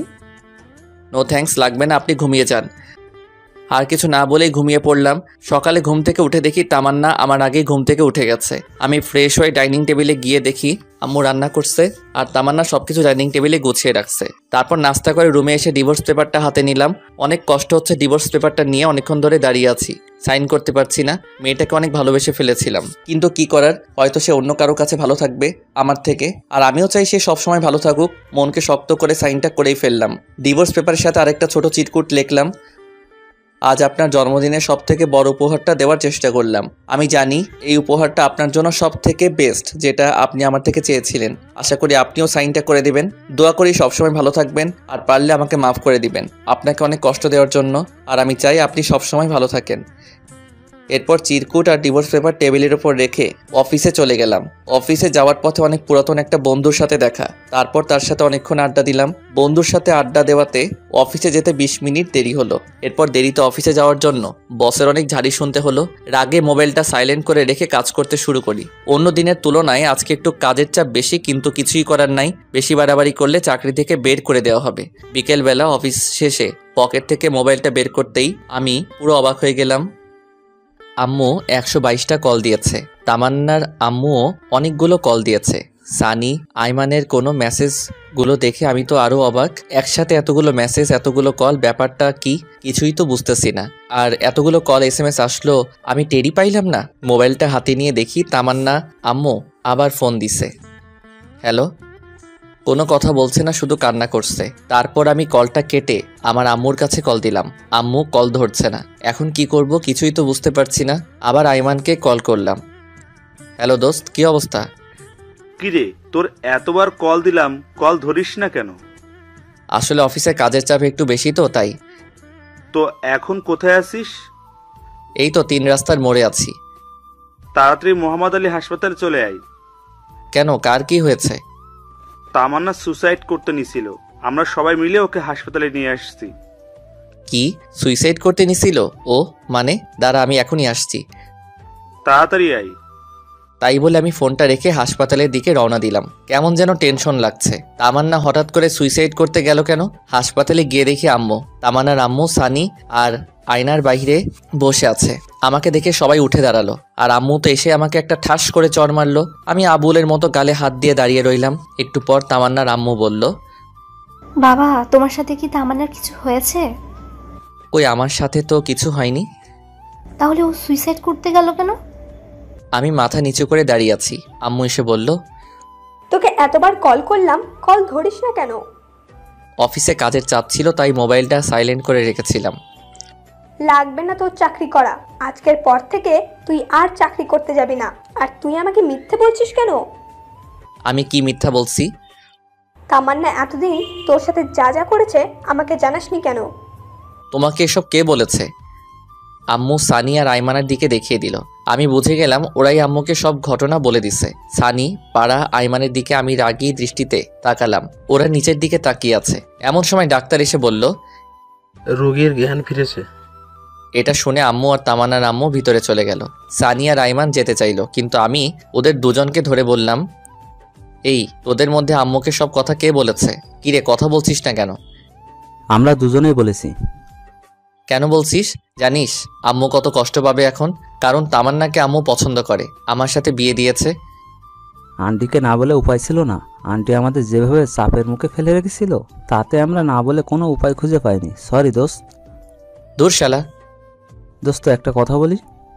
কি কথা বল? দোস্ত, তামান্নাকে ডিভোর্সটা না দিলে হয় না? মনে হয় ওকে ডিভোর্সটা না দেওয়াই ভালো। কেন, তোর হঠাৎ এমনটা মনে হলো কেন? দেখ, তামান্না তোকে আগে ইগনোর করতো, অবহেলা করতো, কিন্তু এখন তো সে তোর প্রতি দুর্বল হয়ে গেছে। আস্তে আস্তে তোকে ভালোবাসতে শুরু করেছে। দেখছিস না, ডিভোর্স পেপার পাওয়ার সাথে সাথে সে সুইসাইড করতে গেছিল। দোস্ত, সানি ঠিক কথাই বলেছে। আমারও তাই মনে হয়। ওকে ডিভোর্স দিস না। এই সব কিছুই ছিল মনে মনে। আসলে তামান্নাকে বোঝাতে হবে ভালোবাসার মানুষের থেকে কষ্ট পেলে কেমন লাগে, তাই ওকে আরো কিছু কষ্ট পেতে হবে। আচ্ছা, ওইসব পরে দেখা যাবে। শোন, তামান্নাকে আরো কিছু শাস্তি দিতে হবে। আমার সাথে যেসব করেছে তার ফল ওকে পেতেই হবে। তুই এই অবস্থায় ওকে শাস্তি দিতে চাচ্ছিস? এই অবস্থায় ওকে কিভাবে শাস্তি দিবি? সময় হলেই সবকিছু দেখতে পারবি। এখন এসব না ভাবলেও চলবে। আমরা 3 জন কথা বলছি, আমাকে সবাই আম্মু বাহিরে আসলো। বাহিরে এসে আমাকে বলল, এই হারামজাদা, তোর মনে কি একটু দয়া মায়া নেই? মেয়েটা যে এখন কেমন আছে একটু খবর নেওয়া যায় না? আয় ভেতরে আয়, তামান্না তোকে ডাকছে। আম্মুর কথা শুনে আমরা 3 জনে ভিতরে গেলাম। আমি ভিতরে গিয়ে তামান্নার মাথার কাছে বসলাম। আমাকে দেখে একটু অভিমান করে মাথাটা অন্যদিকে ঘুরিয়ে নিল। এরপর আম্মু সবাইকে ইশারা করলো বাহিরে যেতে। আম্মুর কথায় সবাই বাহিরে চলে গেল। ভেতরে আমি আর তামান্না রইলাম। দুজনে চুপ করে বসে আছি, কেউ কোনো কথা বলছি না। দুজনে চুপ থাকার পর আমি নীরবতা দেখে বললাম, এখন আপনার কি অবস্থা? সেটা কারো না জানলেও চলবে। কথা শুনে বুঝলাম মেয়েটা আমার উপর অনেক অভিমান করে আছে। সমস্যা নাই বালিকা, দেখতে থাকো। তোমার জন্য আরো কত কি অপেক্ষা করছে, সামনে যে আরো কত কি হতে যাচ্ছে সেটা আমি নিজেও জানি না। কিছুক্ষণ পর আমি আবারও বললাম, রাগ করেছেন? রাগ করার মানুষ থাকলে তো রাগ করব, আমার কি রাগ করার মানুষ আছে নাকি? আচ্ছা বাদ দেন, এই কাজটা কেন করতে গেলেন সেটা বলেন। তুই কি কিছুই বুঝিস না? আপনি কেন সুইসাইড করতে নিয়েছিলেন সেটা আমি কি করে জানবো? যা, তোর কিছুই বুঝতে হবে না। তুই এখানে কেন এসেছিস, এখান থেকে চলে যা। আমি মারা গেলে তো সব থেকে বেশি তুই খুশি হতি। সবাই আপনাকে দেখতে আসতে বলেছে, তাই দেখতে আসছি। কি? সবাই দেখতে আসতে বলছি, তাই তুই আমাকে দেখতে আসছিস? তার মানে তুই আমাকে মন থেকে দেখতে আসিসনি? আচ্ছা এইসব বাদ দেন তো, জন্মদিনের উপহারটা কেমন লাগছে আপনার? অনেক ভালো। উপহারটা পাওয়ার খুশি ঠেলায় তো নিজের জীবনটা দিয়ে দিতে চাইছিলাম, কিন্তু পারলাম না। খুশি হননি কেন? আজ থেকে তো আপনি মুক্ত। এখন থেকে নিজের ইচ্ছা মতো চলতে পারবেন, প্রেম করতে পারবেন, ঘুরতে যেতে পারবেন। ডিভোর্স পেপারে সাইন করতে গিয়ে তোর কি একটু বুক কাঁপেনি? না, আমি শুধু আপনার ইচ্ছাটা পূরণ করতে চাইছি। তুই জীবনেও আমাকে বুঝবি না। আমার কাউকে বুঝতে হবে না। আমরা কথা বলছি, আমার সময় আম্মু এসে বলল, কি রে, তোদের কথা বলা শেষ হয়েছে? আমরা তো কথাই বলি নাই, কথা শুরুই হয় নাই, শেষ হয় নাই, কথা শেষ হবে কি করে? সুফিয়া তামান্নাকে আমার বাসায় নিয়ে যায়, কিছুদিন আমার বাসায় রেখে তারপর পাঠিয়ে দেব। তুই যেটা ভালো মনে করিস। বাহ, দুজনের বন্ধুত্ব টিকিয়ে রাখার জন্য মাঝখানে আমাকে বলি দেওয়া হলো। আমি কেবিন থেকে বের হয়ে যাচ্ছি। আসার সময় আম্মু বলল, কি রে, তুই কোথায় যাস? বাসায় যাচ্ছি। আবার কোথায় যাব? যা, তামান্নাকে ওদের বাসায় দিয়ে আয়। আমি কিছু না বলে চুপচাপ দাঁড়িয়ে আছি, সেটা দেখে আম্মু আবার বলল, কি রে, আমি কি বলছি কথা কানে যায় না? আরে দিয়ে আসবো তো, সমস্যা নাই, কিন্তু তুমি এমন করছো কেন? চুপচাপ গিয়ে একটা সিএনজি নিয়ে আয়। তারপর আমি আর কিছু না বলে বাহিরে গিয়ে একটা সিএনজি থেকে নিয়ে আসলাম। তারপর আমি তামান্নার আম্মু সিএনজিতে উঠে ওদের বাসার উদ্দেশ্যে রওনা দিলাম। সানি আর আইমানকে বললাম আম্মুকে ঠিকমতো বাসায় পৌঁছে দিতে। গাড়ির মধ্যে কেউ কোনো কথা বলি না। গাড়ি থেকে নেমে তামান্নাকে ধরে ধরে বাসার ভিতরে নিয়ে যাচ্ছি, কিন্তু ফকিন্নিটা হাঁটতে পারছে না। ইচ্ছা না থাকা সত্ত্বেও ওকে কোলে নিতে হলো। তারপর ওকে কোলে করে নিয়ে ওর রুমে রেখে আসলাম। বাহ, ফকিন্নিটার মনে মনে লাড্ডু ফুটছে। আমিও খুশি, কখনো ওকে এভাবে স্পর্শ করিনি। কিন্তু জানো, তুমি তো জানো না তোমার জন্য আমি কি পরিমাণ বাস রেডি করতেছি। বাস থেরাপি দিয়েই আমি তোমার অহংকার মাটিতে লুটাবো, তুমি টেরও পাইবা না আমি কি জিনিস। যাই হোক, বাসের ভিতরে নিয়ে আমি তামান্নাকে রুমে নিয়ে গিয়ে খাটের উপর শুয়ে দিলাম। ও আল্লাহ গো, মেয়েদের এত ওজন আগে জানা ছিল না। দেখলে মনে হয় ফু দিলে বাতাস উড়ে যাবে, কিন্তু আজ কোলে নিয়ে বুঝতে পারলাম এত ওজন, কি বলবো। তামান্নাকে খাটে রেখে আমি হাঁপাতে লাগলাম। আমার এমন অবস্থা দেখে তামান্না হাসতে লাগলো। যাই হোক, ওকে বাসায় রেখে আমি চলে আসতে লাগলাম। এমন সময় পিছন থেকে ডাক দিয়ে তামান্না বলল, শিহাব, জি কিছু বলবেন? বলছি আমি আজকে না গেলে হয় না? না, আমাকে বাসায় যেতেই হবে, অফিস থেকে আসছি, এখনো ড্রেস চেঞ্জ করিনি। আচ্ছা, তো কিছু খাইছো কি? না, খাওয়ার সময় পাইনি, বাসায় গিয়ে খাবো। এখান থেকে খেয়ে যাও। No thanks. আর কিছু না বলে সোজা হাঁটা দিলাম। তামান্নার আম্মু অনেকবার করলো থেকে যেতে, কিন্তু আমি না করে দিয়ে বিদায় নিয়ে বাড়িতে চলে আসলো। তারপর বাসায় এসে ফ্রেশ হয়ে নাস্তা করে শুয়ে পড়লাম। এভাবে আরও কিছুদিন কেটে গেল। এর মধ্যে আমি আর তামান্নার সাথে কোনো যোগাযোগ করিনি। মাঝে মাঝে তামান্না আমাকে কল দিত, কিন্তু আমি ধরতাম না। কিছুদিন পর সকালবেলা হঠাৎ অফিসে যাওয়ার জন্য রেডি হচ্ছি, এমন সময় আম্মু এসে বলল, কি রে, অফিসে যাচ্ছিস? হ্যাঁ, কিছু বলবে? তোর অফিস কয়টায় ছুটি? বিকাল 4টায়, তবে কাজের চাপ বেশি হলে দেরি হতে পারে। না, বলছিলাম যে অনেক দিন হলো মেয়েটাকে দেখি না, যদি অফিস শেষে তামান্নাকে বাড়ি নিয়ে আসতি। সরি আম্মু, আমি পারবো না, যার আসার সে নিজেই আসবে। এটা কেমন কথা? একটা মেয়ে একা একা কি করে আসবে? যেভাবে খুশি সেভাবে আসবে, আমি কিছু জানি না। যদি তোমার এতই দেখতে ইচ্ছে করে তাহলে তুমি গিয়ে নিয়ে আসো। যা, তোরা না লাগবে না, আমার মেয়েকে আমি নিয়ে আসবো। তোমার যা ইচ্ছে তাই করো, আমার কি। আর কিছু না বলে বাসা থেকে বেরিয়ে গেলাম। এরপর একটা সিএনজি নিয়ে সোজা অফিসে গেলাম। বিকালে অফিস শেষ করে বন্ধুদের সাথে আড্ডা দিয়ে বেশ রাত করে বাসায় ফিরলাম। বাসায় এসে দেখি তামান্না চলে এসেছে। আমি কিছু না বলে ফ্রেশ হয়ে রুমে গিয়ে শুয়ে পড়লাম। একটু পর তামান্না এসে বলল, শিহাব, তুমি আমাকে ভুলেই গেছো। একটাবার খবর নাও না, আমি কেমন আছি, কি করছি। মনে রাখার জন্য কি কোনো চুক্তিপত্র হয়েছে নাকি যে আপনাকে মনে রাখতে হবে? আচ্ছা বাদ দাও, খাবার রেডি, খেতে এসো। আমি খাবো না, বাইরে থেকে খেয়ে আসছি, আপনারা খেয়ে নিন। তাহলে আর কিছু না বলে রুম থেকে চলে গেল। আমি রুমে শুয়ে শুয়ে ফেসবুকিং করছি। একটু পর তামান্না আসলো। দেখে মনে হয় খাওয়া দাওয়া শেষ করে আসলো। রুমে এসে আমার সামনে বারবার হাঁটাহাঁটি করছে, তাই দেখে আমি ওকে বললাম, আপনি এখানে কেন এসেছেন? মানে আপনি এই বাসায় কেন এসেছেন? আপনার চাওয়া পাওয়া তো আমি পূরণ করে দিয়েছি, আবার কি? তুমি এভাবে কথা বলছো কেন? বললাম তো আগের ঘটনার জন্য আমি সরি। এসব বলে লাভ নাই। আপনি ডিভোর্স চাইছেন, আমি ডিভোর্স দিয়ে দিছি। এখন থেকে আপনি আপনার মতো আর আমি আমার মতো। আমি এসব মানি না। আমি আম্মুকে ছাড়া থাকতে পারবো না। আম্মু যেদিন নিজে আমাকে বাড়ি থেকে বের করে দিবে আমি সেদিন চলে যাব। আমি আর কিছু না বলে শুয়ে শুয়ে মোবাইল চালাচ্ছি। একটু পর তামান্না এসে বিছানায় উঠতে লাগলো। আমি তা দেখে ওকে বললাম, এই কি করছেন আপনি? কেন ঘুমাবো না নাকি? ঘুমাবেন ঠিক আছে, কিন্তু খাটে কি? আপনি মনে হয় ভুলে গেছেন এটা আমার রুম, আমার খাট, তাই আপনি আমার খাটে ঘুমাতে পারবেন না। তো কোথায় ঘুমাবো? যেখানে খুশি ঘুমাও, কিন্তু বিছানায় ঘুমাতে পারবেন না। তাহলে আমি একটা বালিশ তামান্নার হাতে দিলাম। তামান্না বালিশটা নিয়ে সোফায় গিয়ে শুয়ে পড়লো। এখন দেখো কেমন লাগে সোফায় ঘুমাতে। আমাকে অনেক জ্বালাইছো, এখন তুমি একটু ফল ভোগ করো। আমি আর কিছু না বলে পাশ কাটিয়ে শুয়ে পড়লাম। মাঝরাতে কিছু একটা শব্দে ঘুমটা ভেঙে গেল। ঘুম ভাঙতে তাকিয়ে দেখি তামান্না নাক টেনে কান্না করছে। তাই নাকি? আমি বললাম, এ আপনার সমস্যা কি? এসব ন্যাকা কান্না মানে কি? তোমার এত কিছু জানতে হবে না। আমার জানার কোনো প্রয়োজন নাই। আপনি অন্য কোথাও গিয়ে কাঁদেন, এখানে না। সকালে আমার অফিস আসছে, ঘুমাতে হবে। আমার ঘুমের ডিস্টার্ব হচ্ছে। আমি বারণ করে পরে তামান্না কান্না করেই যাচ্ছে। আর একবার ন্যাকা কান্না করলে কিন্তু একটা লাথি দিয়ে সোফা থেকে ফেলে দেব। যত সব আজাইরা। তামান্না আর কিছু না বলে ওয়াশরুমের দিকে চলে গেল। আমিও মনে মনে বলছি, এবার ঠেলা সামলাও জানো, আমিও অনেক কষ্ট পাইছি তোমার আচরণে। এখন দেখো কষ্ট পাইতে কেমন লাগে। এসব ভাবতে ভাবতে কখন যে ঘুমিয়ে গেছি মনে নেই। সকালে ঘুম থেকে উঠে দেখি তামান্না আমার আগে ঘুম থেকে উঠে গেছে। তারপর আমি ঘুম থেকে উঠে ফ্রেশ হয়ে নাস্তা করে অফিসে চলে গেলাম।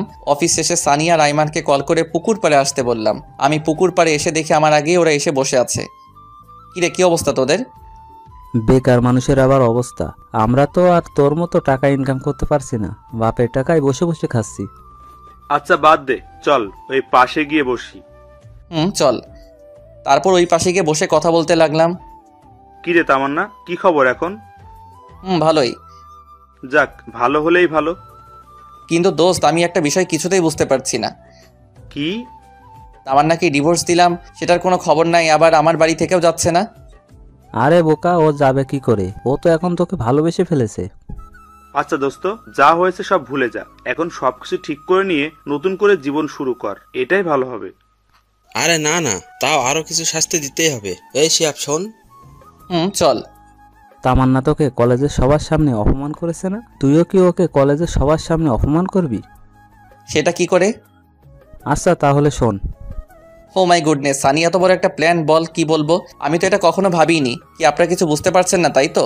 গল্প পড়তে থাকুন, সব কিছু বুঝতে পারবেন। তারপর সানিকে বললাম, দূর বেটা, এভাবে অপমান করা ঠিক হবে না। যতই হোক সে আমার স্ত্রী। আরে বেটা, সমস্যা নাই, এখন একটু শাস্তি দে, পরে একটু বেশি করে আদর করে দিস, তাহলেই হয়ে যাবে। হা হা হা। আর আমি তুই আর ভালো হইলি না। আচ্ছা, কি কলেজে যাবি নাকি অফিসে যাবি, কোনটা? দুটোই। অফিসও করব আবার কলেজও করব। বসকে বললেই ছুটি দিয়ে দিবে। আচ্ছা, তাহলে তো তোর আর কোনো সমস্যা নাই। এরপর আরও কিছুক্ষণ সবাই মিলে বসে আড্ডা দিলাম। তারপর আমি বাসায় ফিরলাম। বাসায় ফিরে ফ্রেশ হয়ে নাস্তা করে সানির প্ল্যান অনুযায়ী মোবাইলটা সাইলেন্ট করে কানে ধরে কথা বলার অভিনয় করতে লাগলাম। পাশেই তামান্না ছিল। মানুষ প্রেম করে যেমন রোমান্টিক কথা বলে, আমি তেমনই রোমান্টিক কথা বলছি। এসব দেখে রেগে ফুলতে লাগলো। আমি আরো জোরে জোরে হেসে কথা বলতে লাগলাম। অনেকক্ষণ বক বক করার পর ফোনটা রেখে দিলাম। আসলে কোনোদিন প্রেম করিনি তো, তাই বেশি কথা বলতে পারলাম না। আমি তামান্নাকে দেখিয়ে ফোনে একটা কিস দিলাম। তামান্না এসে আমার সামনে দাঁড়ালো। কিছু বলবেন? মেয়েটাকে? তা দিয়ে আপনার কি কাজ? অনেক কাজ আছে, সেটা তোমার না জানলেও চলবে। আগে বলো মেয়েটা কে? আমার ভবিষ্যৎ বউ আবার কে? বাসায় বউ রেখে অন্য মেয়ের সাথে কথা বলতে লজ্জা করে না? কি বাসায় বউ মানে? কে বউ? কার বউ? কিভাবে বউ? আমি তোমার বউ, আবার কে? আপনি ভুলে যাবেন না আপনাকে আমি ডিভোর্স দিয়ে দিয়েছি, সো আপনি আমার কেউ নন। মানে কি বলছো সব তুমি? আপনি যা শুনেছেন তাই বলেছি। আর হ্যাঁ, আমার কোনো পার্সোনাল ব্যাপারে আপনি নাক গলাতে আসবেন না। আমি আম্মুকে বলে আপনাকে আপনার বাসায় পাঠানোর ব্যবস্থা করছি। শিহাব, আমি যা করেছি তার জন্য সত্যি আমি অনেক লজ্জিত। প্লিজ আমাকে মাফ করে দাও। আমি সরি তো। আমি ওর আমার হাত থেকে এক ঝাড়ি দিয়ে ছাড়িয়ে নিলাম। এরপর আমি সেখান থেকে রাগ দেখিয়ে ছাদে চলে গেলাম। তারপর ছাদে গিয়ে দরজা আটকে দিয়ে একা একা লুঙ্গি ডান্স করতে লাগলাম। ফকিনি, যখন আমি তোর পিছনে ঘুরতাম, পাগলের মতো ভালোবাসতাম, তখন তুই আমার 2 টাকার দামও দিতি না। এবার দেখ কেমন লাগে। একটু পর ছাদ থেকে নেমে এসে ডিনার করে রুমে গিয়ে শুয়ে পড়লাম। তামান্না যথারীতি একটা বালিশ নিয়ে সোফায় ঘুমিয়ে পড়ল। রাতে কেন জানি ঘুমটা ভেঙে গেল। ঘুমটা ভাঙতেই দেখলাম তামান্না গুটি মেরে শুয়ে আছে। ওর মায়াবী সুন্দর চেহারাটা দেখে আবারও ক্রাশ খেলাম। আসলেই ঘুমন্ত মানুষকে সত্যি অনেক সুন্দর এবং অনেক মায়াবী দেখতে লাগে। তামান্নার দিকে একটু ভালো করে তাকিয়ে দেখলাম মেয়েটা ঠান্ডায় কাঁপছে। তারপর আমি বিছানা থেকে উঠে গিয়ে কম্বলটা ওর গায়ে দিলাম। মোবাইলে সময় দেখলাম, একটু পর ফজরের আজান দেবে, তাই আর ঘুমালাম না।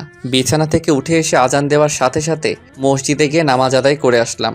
নামাজ পড়া শেষে একটু হাঁটাহাঁটি করলাম। বাসায় এসে দেখি তামান্না মুখ টিপে টিপে হাসছে। মনে হয় কম্বলটা দেওয়ার কারণে এত খুশি। বালিকা এত খুশি হওয়ার কিছু নাই। একটু অপেক্ষা করো আর দেখতে থাকো শিহাব কি জিনিস। তুমি আমাকে যে কষ্ট দিয়েছো তা সুদে আসলে পরিশোধ করে নেব। সকালে নাস্তা করে রুমে এসে মোবাইল টিপতেছি, এমন সময় আম্মু এসে বলল, কি রে, আজকে অফিসে যাবি না? না আম্মু, আজকে ছুটি নিয়েছি। কেন রে, শরীর খারাপ নাকি? না আম্মু, অনেকদিন হলো কলেজে যাইনি, তাই ভাবছি আজকে কলেজে যাব। আর কলেজে একটু কাজও আছে। তামান্না আমার পাশেই ছিল। ও আমার কলেজে যাওয়ার কথা শুনে আম্মুকে বলল, আমি বলছিলাম কি, আমিও তো অনেকদিন হলো কলেজে যাই না, আর পড়াশোনাটাও ঠিকভাবে হচ্ছে না। যদি আজকে শিহাবের সাথে কলেজে যাই তাহলে কি কোনো সমস্যা হবে? আরে আমার আবার কি সমস্যা হবে? তোরা দুজন কলেজে যাবি, যা। ধন্যবাদ আম্মু। এই শিহাব, হ্যাঁ আম্মু বলো। বলছি তুই তামান্নাকে সাথে নিয়ে কলেজে যা। আমি পারবো না। পারবি না কেন? যে যার মতো কলেজে যাবে, আমি কাউকে নিয়ে যেতে পারবো না। এটা কেমন কথা? মেয়েটা একা একা কি করে কলেজে যাবে? যার যেভাবে খুশি যাক, আমি কাউকে নিয়ে যেতে পারবো না। আমি আম্মুকে আর কিছু বলতে না দিয়ে সোজা রুমে চলে আসলাম। রুমে এসে রেডি হয়ে তামান্নার আগেই কলেজে চলে গেলাম। আমি, সানি, আইমান আর ইতু একসাথে বসে আছি। তামান্নাকে আসতে দেখে সানি বলল, মামা, ও আসছে, শুরু করে দে। কে আসছে? আরে শালা, তোর বউ আসছে, প্ল্যান অনুযায়ী কাজ শুরু করে দে। এরপর আমি আর ইতু বসে বসে দুজন দুজনের হাত ধরে হেসে হেসে কথা বলছি। ইতু প্ল্যান অনুযায়ী আমার হাত ধরে বসে আছে। তামান্না তো আমাদেরকে দেখে রাগে ফুলতে লাগলো। তামান্না আমাদের কিছু না বলে সোজা উপরে চলে গেল। আমরা তো সবাই হাসতে হাসতে শেষ। আমরা কেউই আজ ক্লাস করিনি। সবাই বসে বসে আড্ডা দিচ্ছি। তামান্না উপর থেকে বারবার আমাদের দিকে তাকাচ্ছিল। আমি অভিনয়টা বেশ ভালো করে চালিয়ে যাচ্ছি না? যে কেউ দেখলে বলবে আমরা দুজন দুজনকে অনেক ভালোবাসি, কিন্তু এটা ছিল আমাদের প্ল্যান। এভাবে 2 ঘন্টা পার হয়ে গেল। 2 ঘন্টা পর তামান্না ও তার বান্ধবীরা একসাথে আমার দিকে আসছে। সানি আর আইমান ওদের দেখে গান গাইতে লাগলো। আমার এই বাজে স্বভাব কোনোদিনও যাবে না। একটা সিনিয়র মেয়ে এসে সানিকে বলল, যখন একটা কানের নিচে পড়বে এমনিতেই বাজে স্বভাব চলে যাবে। আমি তখনও ইতুর হাত ধরে বসে আছি। আর আমার এমন আচরণ দেখে তামান্না বলল, ছি শিহাব, তোমার লজ্জা করে না? কেন আমার লজ্জা করবে কেন? আমি কি ল্যাংটা হয়ে আছি নাকি? ল্যাংটা হয়ে না থাকলেও তার থেকে অনেক খারাপ কিছু করছো। বাসায় বউ রেখে এখানে অন্য একটা মেয়ের সাথে। ছি। ওয়েট, বউ মানে কার কথা বলছেন? কার সাথে আবার বলবো? আমার সাথে বলছি। হোয়াট? কে আপনি? আপনাকে তো আমি চিনিই না। কি বললে? তুমি আমাকে চেনো না? আমার ভাবতেই অনেক ঘৃণা লাগতেছে তুমি এতটা খারাপ। আপনার লজ্জা করে না একটা জুনিয়র ছেলের পিছনে পিছনে ঘুরতে? আপনাকে তো আমি পাত্তাও দেই না, তাহলে কেন বারবার আমার পিছনে আসেন? এতক্ষণে পুরো ক্যাম্পাসের ছেলে মেয়ে সবাই আমাদের দিকে তাকিয়ে আছে। তামান্না তো লজ্জায় মাথা নিচু করে আছে। দেখলাম ওর চোখের কোণায় পানি। কান্না করতে করতে কলেজ থেকে বাইরে চলে গেল। আমার নিজেরও একটু খারাপ লাগছে। ব্যাপারটা আসলে একটু বাড়াবাড়ি হয়ে গেছে। পরে আমি, সানি আর আইমান কলেজ থেকে বেরিয়ে গেলাম আর ইতুকে একটা ধন্যবাদ দিয়ে আসলাম। এরপর আমরা বাহিরে কিছুক্ষণ আড্ডা দিলাম। অবশেষে আমরা বাসায় চলে গেলাম। বাসায় গিয়ে দেখি তামান্না ওর সবকিছু গুছিয়ে নিয়ে বাড়ি থেকে চলে যেতে যাচ্ছে। এদিকে আম্মু ওকে অনেক বোঝাচ্ছি, কিন্তু কোনো কিছুতেই বুঝতে চাচ্ছে না। তামান্না সবকিছু ভুলে ব্যাগ নিয়ে বাপের বাড়ি চলে গেল। এদিকে আম্মু ঠাস ঠাস করে আমাকে চর মারতে লাগলো। আমাকে চর মারতে মারতে আম্মু বলল, কুলাঙ্গার একটা ছেলে, তোর কারণে আজকে আমার মেয়েটা বাড়ি থেকে চলে গেল। আমার মেয়েটার যদি কিছু হয় তাহলে তোর অবস্থা আমি খারাপ করব। আমার কথা শুনে আমার মাথায় বাজ পড়লো। নিজের ছেলের কোনো খোঁজ নেই, ছেলের বউ নিয়ে পড়ে আছে। আমার সাথে রাগারাগি করে আমি ছাদে চলে গেলাম। ছাদে গিয়ে বসে আছি। আমার অনেক খারাপ লাগছে, কারণ আজকে একটু বেশি বাড়াবাড়ি হয়ে গেছে। কিন্তু কি করব, ও আমার সাথে যা যা করেছে তার ফল ওকে পেতেই হবে। কিন্তু মনে হচ্ছে ওর সাথে একটু বেশি করে ফেলেছি। কি করব কিছুই বুঝতে পারছি না। সানিকে একটা কল দিলাম। কিরে, কই তুই? এই দুপুরবেলা বাসা ছাড়া কই থাকবো? কোনো সমস্যা হয়েছে নাকি? হ্যাঁ, সমস্যা তো একটা হয়েছে। আবার কি সমস্যা হলো? ফোনে বলা যাবে না, তুই তাড়াতাড়ি পুকুর পাড়ে চলে আয়। আমি আইমানকেও বলে দিচ্ছি। শোন, তোকে আইমানকে বলতে হবে না, তুই চলে আয়, আমি বলছি ওকে। আচ্ছা ঠিক আছে, তাড়াতাড়ি পুকুর পাড়ে চলে আয়। আচ্ছা ঠিক আছে, কিন্তু কখন আসবি? আসরের নামাজ পড়ে চলে আয়। আচ্ছা ঠিক আছে। এখন ফোনটা রেখে ছাদ থেকে নিচে চলে আসি। নিচে এসে দেখি আম্মু না খেয়ে আমার জন্য টেবিলে খাবার রুমে চলে গেছে। আমি আম্মুর রুমে গিয়ে আম্মুকে বললাম, কি ব্যাপার আম্মু, খাবে না? তোর খাবার তুই খা, আমি আমার মেয়েকে ছাড়া খাবো না। এই মহা যন্ত্রণা ধুর আর ভালো লাগে না। এই বলে আমি আম্মুর রুম থেকে বেরিয়ে আসলাম। আমিও কিছু খেলাম না, না খেয়ে রুমে গিয়ে ঘুমানোর চেষ্টা করছি, কিন্তু ঘুম আসছে না। পরে উঠে বাইরে চলে গেলাম। তারপর আসরের নামাজ পড়ে পুকুর পাড়ে চলে গেলাম। সেখানে গিয়ে দেখি সানি আর আইমান পুকুর পাড়ে বসে আছে। আমি ওদের কাছে গিয়ে বললাম, কিরে তোরা আসছিস? কিন্তু তোর মোবাইল বন্ধ কেন? আমি মোবাইলটা হাতে নিয়ে দেখি মোবাইলটা বন্ধ হয়ে আছে। সরি, ফোনে চার্জ নাই।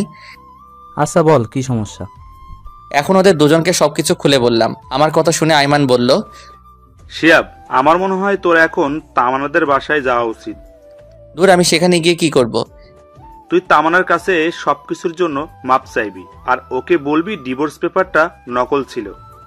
কি বলিস, নকল ডিভোর্স পেপার মানে?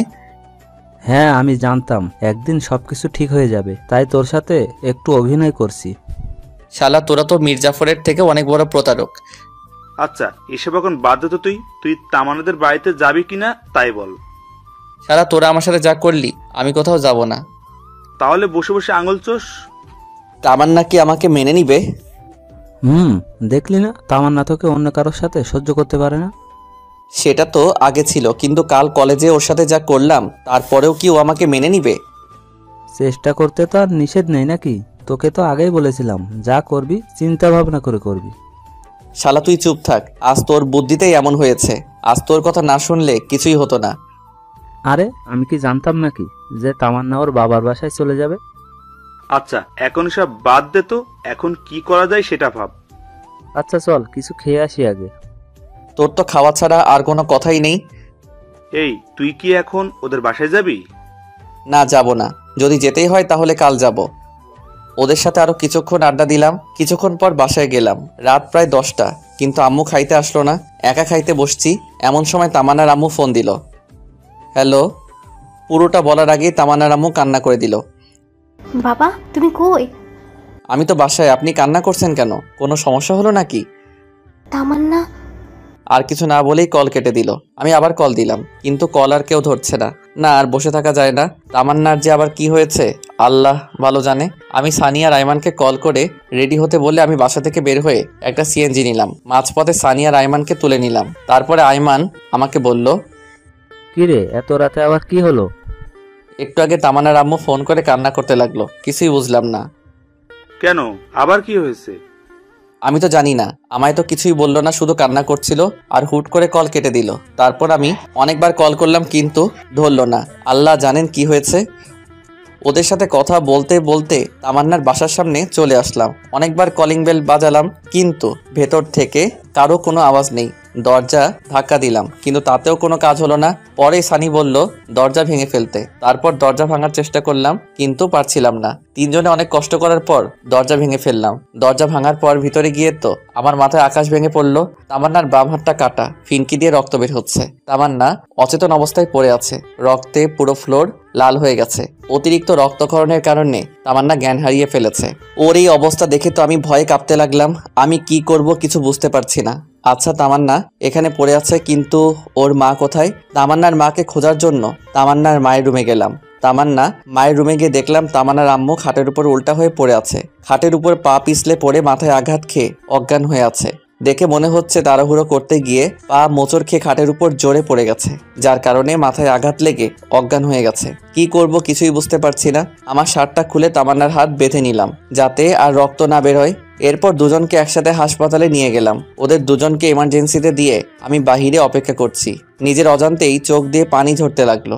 আজ শুধু আমার জন্যই এমন অবস্থা হলো। আমি যদি আজ এমনটা না করতাম তাহলে আজ কিছুই হতো না। তামান্নার জ্ঞান ফিরলেই ওর কাছে মাপ চেয়ে নিব। এরপর আমি সানি আর আইমানকে বললাম বাসায় চলে যেতে, কিন্তু ওরা গেল না।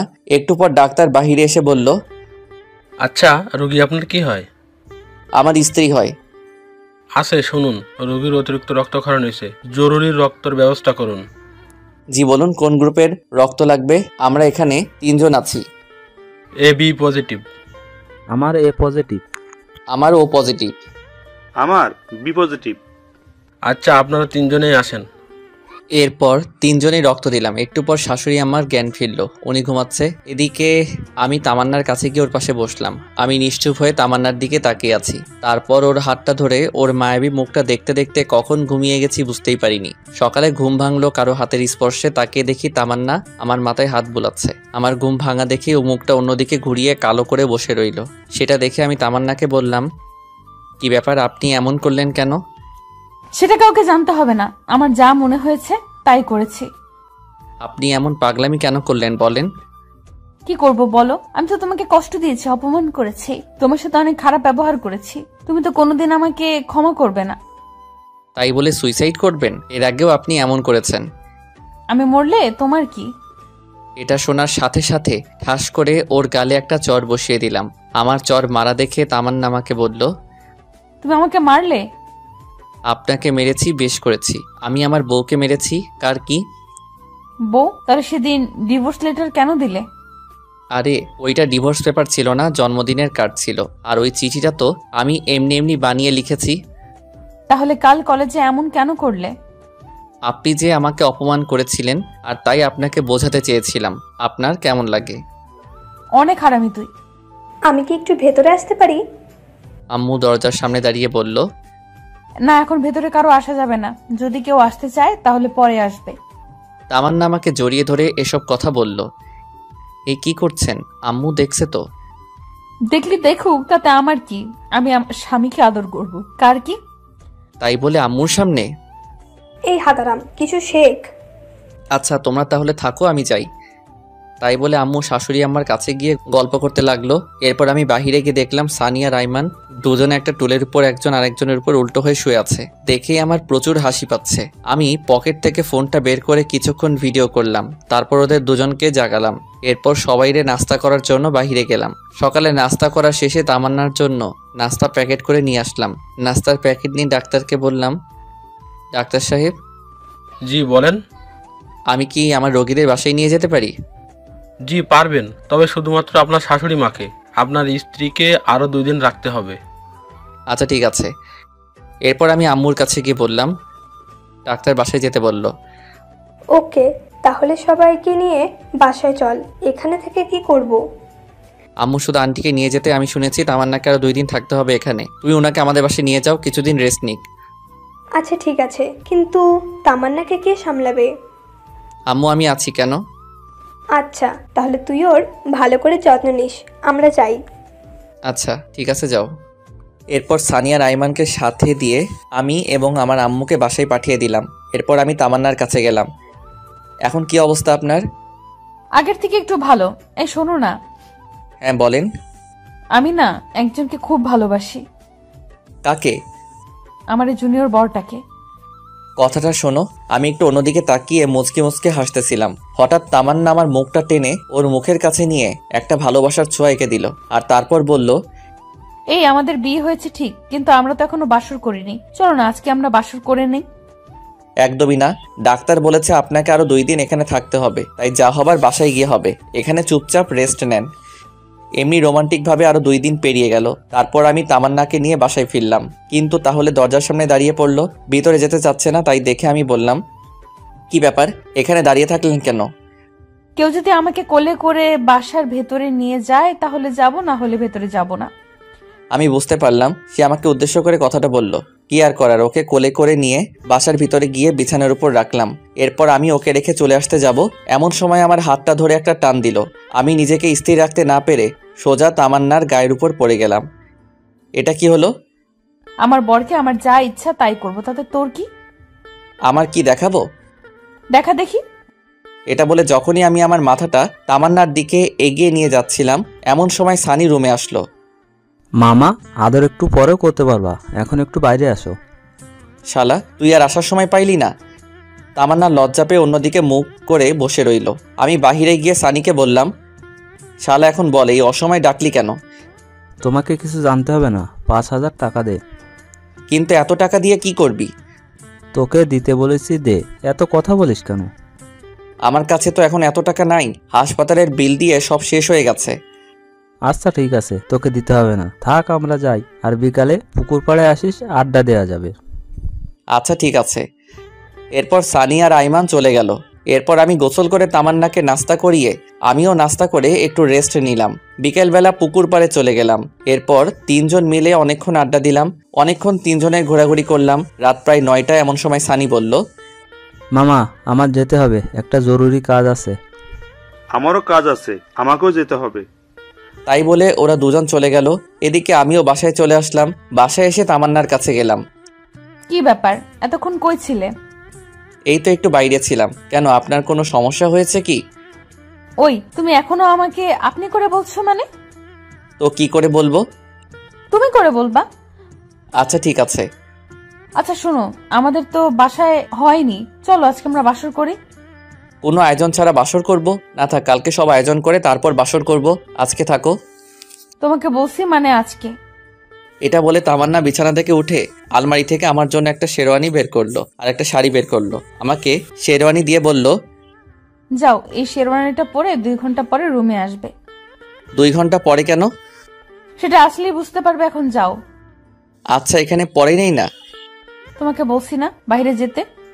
কি আর করার, ছাদে চলে গেলাম। ছাদে গিয়ে শেরওয়ানি পরে একা একা বসে আছি। কিছু ভালো লাগছে না, কি যে করব। 1 ঘন্টা 45 মিনিট হয়ে গেল, আর ভালো লাগছে না। যখনই ছাদ থেকে নামতে যাব এমন সময় সানিয়া রাইমান সামনে আসলো। কিরে, তোরা এত রাতে এখানে কি করিস? কাজ করতে করতে জীবনটা শেষ মামা। এত রাতে কি কাজ করলি? আরে শালা, তোর বাসর ঘর সাজানো। তোদের কে সাজাতে বলেছেন? কেউ না, আমরা নিজেরাই সাজিয়েছি। এখন তাড়াতাড়ি নিচে যা, তামান্না তোর জন্য অপেক্ষা করছে। একটু আড্ডা দিয়ে তারপর যাই। আজকে কোনো আড্ডা হবে না, তুই যা, তোর জন্য আজকে স্পেশাল দিন। ওকে।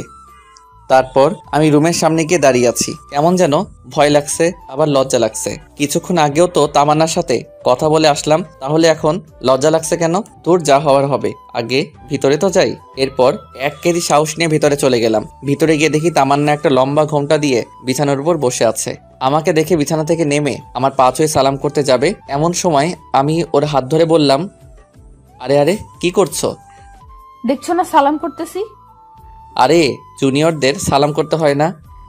কে বলেছে তুমি আমার জুনিয়র? মাত্র 1 বছর, এটা কোনো ব্যাপার না। আর স্বামী হিসাবে তুমি সবসময় আমার উপরে থাকবে। ঠিক আছে মহারানী, কিন্তু আপনাকে আমার পা ছুঁয়ে সালাম করতে হবে না। আপনার জায়গা আমার পায়ে নয়, এই বুকে, বুঝলেন? হ্যাঁ বুঝলাম, এখন চলো। কোথায় যাব? ছাদে। ছাদে কেন? চাঁদ দেখবো তাই। আচ্ছা ঠিক আছে চলো। এভাবে তো যাব না। তাহলে কিভাবে যাবে? আমাকে কোলে করে নিয়ে যেতে হবে। ওরে আল্লাহ, কি বলেন এইসব? এখন কোলে করে নিয়ে চলো, না হলে সারা রাত সোফায় ঘুমাতে হবে। কি আর করবো, হাতিটাকে কোলে করে নিয়ে ছাদে গেলাম। ছাদে গিয়ে ওকে নামিয়ে দিয়ে আমি হাঁপাতে লাগলাম। ওরে আল্লাহ, একটা মেয়ে মানুষ এত ওজন হয় কি করে? এইটুকুতেই এই অবস্থা? এখন থেকে রোজ কোলে করে নিয়ে আসতে হবে। মানে? সব কথার মানে বলতে হয় না, কিছু কথার মানে বুঝে নিতে হয়। আচ্ছা চলো, কিছুক্ষণ হাঁটাহাঁটি করি। ওকে। তারপর 2 জন কিছুক্ষণ হাঁটাহাঁটি করার পর তাদের একটা কোনায় গিয়ে 2 জনে বসলাম। তামান্নাও আমার পাশেই বসে। আমি উপরের দিকে তাকিয়ে বসে আছি আর ভাবছি, এই এত কি ভাবছো? আল্লাহ আমাকে পরীক্ষায় ফেলেছে, সেটার কি উত্তর দিব সেটাই ভাবছি। কি পরীক্ষা? আল্লাহ আমাকে 2টা চাঁদ দিয়েছে, একটা ওই উপরে আর একটা আমার পাশে। এখন আমাকে বলতেছে কোনটা আমার কাছে বেশি গুরুত্বপূর্ণ। তো কোনটা তোমার কাছে গুরুত্বপূর্ণ? উপরেরটা তো শুধু রাতে আমার সাথে থাকবে, কিন্তু সকাল হলেই হারিয়ে যাবে। কিন্তু পাশেরটা সব সময় থাকবে। কিন্তু কথা হচ্ছে, যদি কখনো পাশে থাকা চাঁদটা চলে যায়, তাই ভাবছি কোনটা আমার জন্য গুরুত্বপূর্ণ। এটা শুনে তামান্না আমার হাত ধরে আমার কাঁধে মাথা রেখে বলল, এই তোমার হাত ধরে ধরে কসম করছি, পুরো পৃথিবী ছেড়ে দেব, কিন্তু তোমার হাত কখনো ছাড়বো না। তাই নাকি? তাই। এই শোনো না। বলেন। আমার না টুইন বেবি অনেক পছন্দ। তো আমাকে কি করতে হবে? তোমাকে কিছু করতে না, যা করার আমি নিজেই করব। কি করবে? সময় হলেই দেখতে পারবে। এখন রুমে চলো। ওকে চলেন। ওইভাবেই যাও কেন? তাহলে কিভাবে যাব? যেভাবে কোলে করে নিয়ে এসেছিলে সেভাবেই কোলে করে নিয়ে যাও।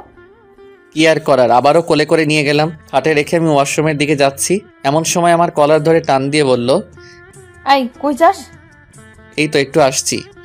তোকে যে টুইন বেবির কথা বললাম ভুলে গেছিস? এটা বলে আমাকে একটা টান দিয়ে খাটে ফেলে দিল। একা দুজন হারিয়ে গেলাম ভালোবাসার এক অজানা ভুবনে। আপনারা এখনো বসে আছেন? আরে ভাই, অনেক কিছুই তো দেখলেন, এখন আমাদেরকে আমাদের মতো একটু কাজ করতে দিন। আর আপনারা আপনাদের জীবন সঙ্গীর সাথে একটু খুনসুটি করেন। এখন যে যার মতো বাসায় যান।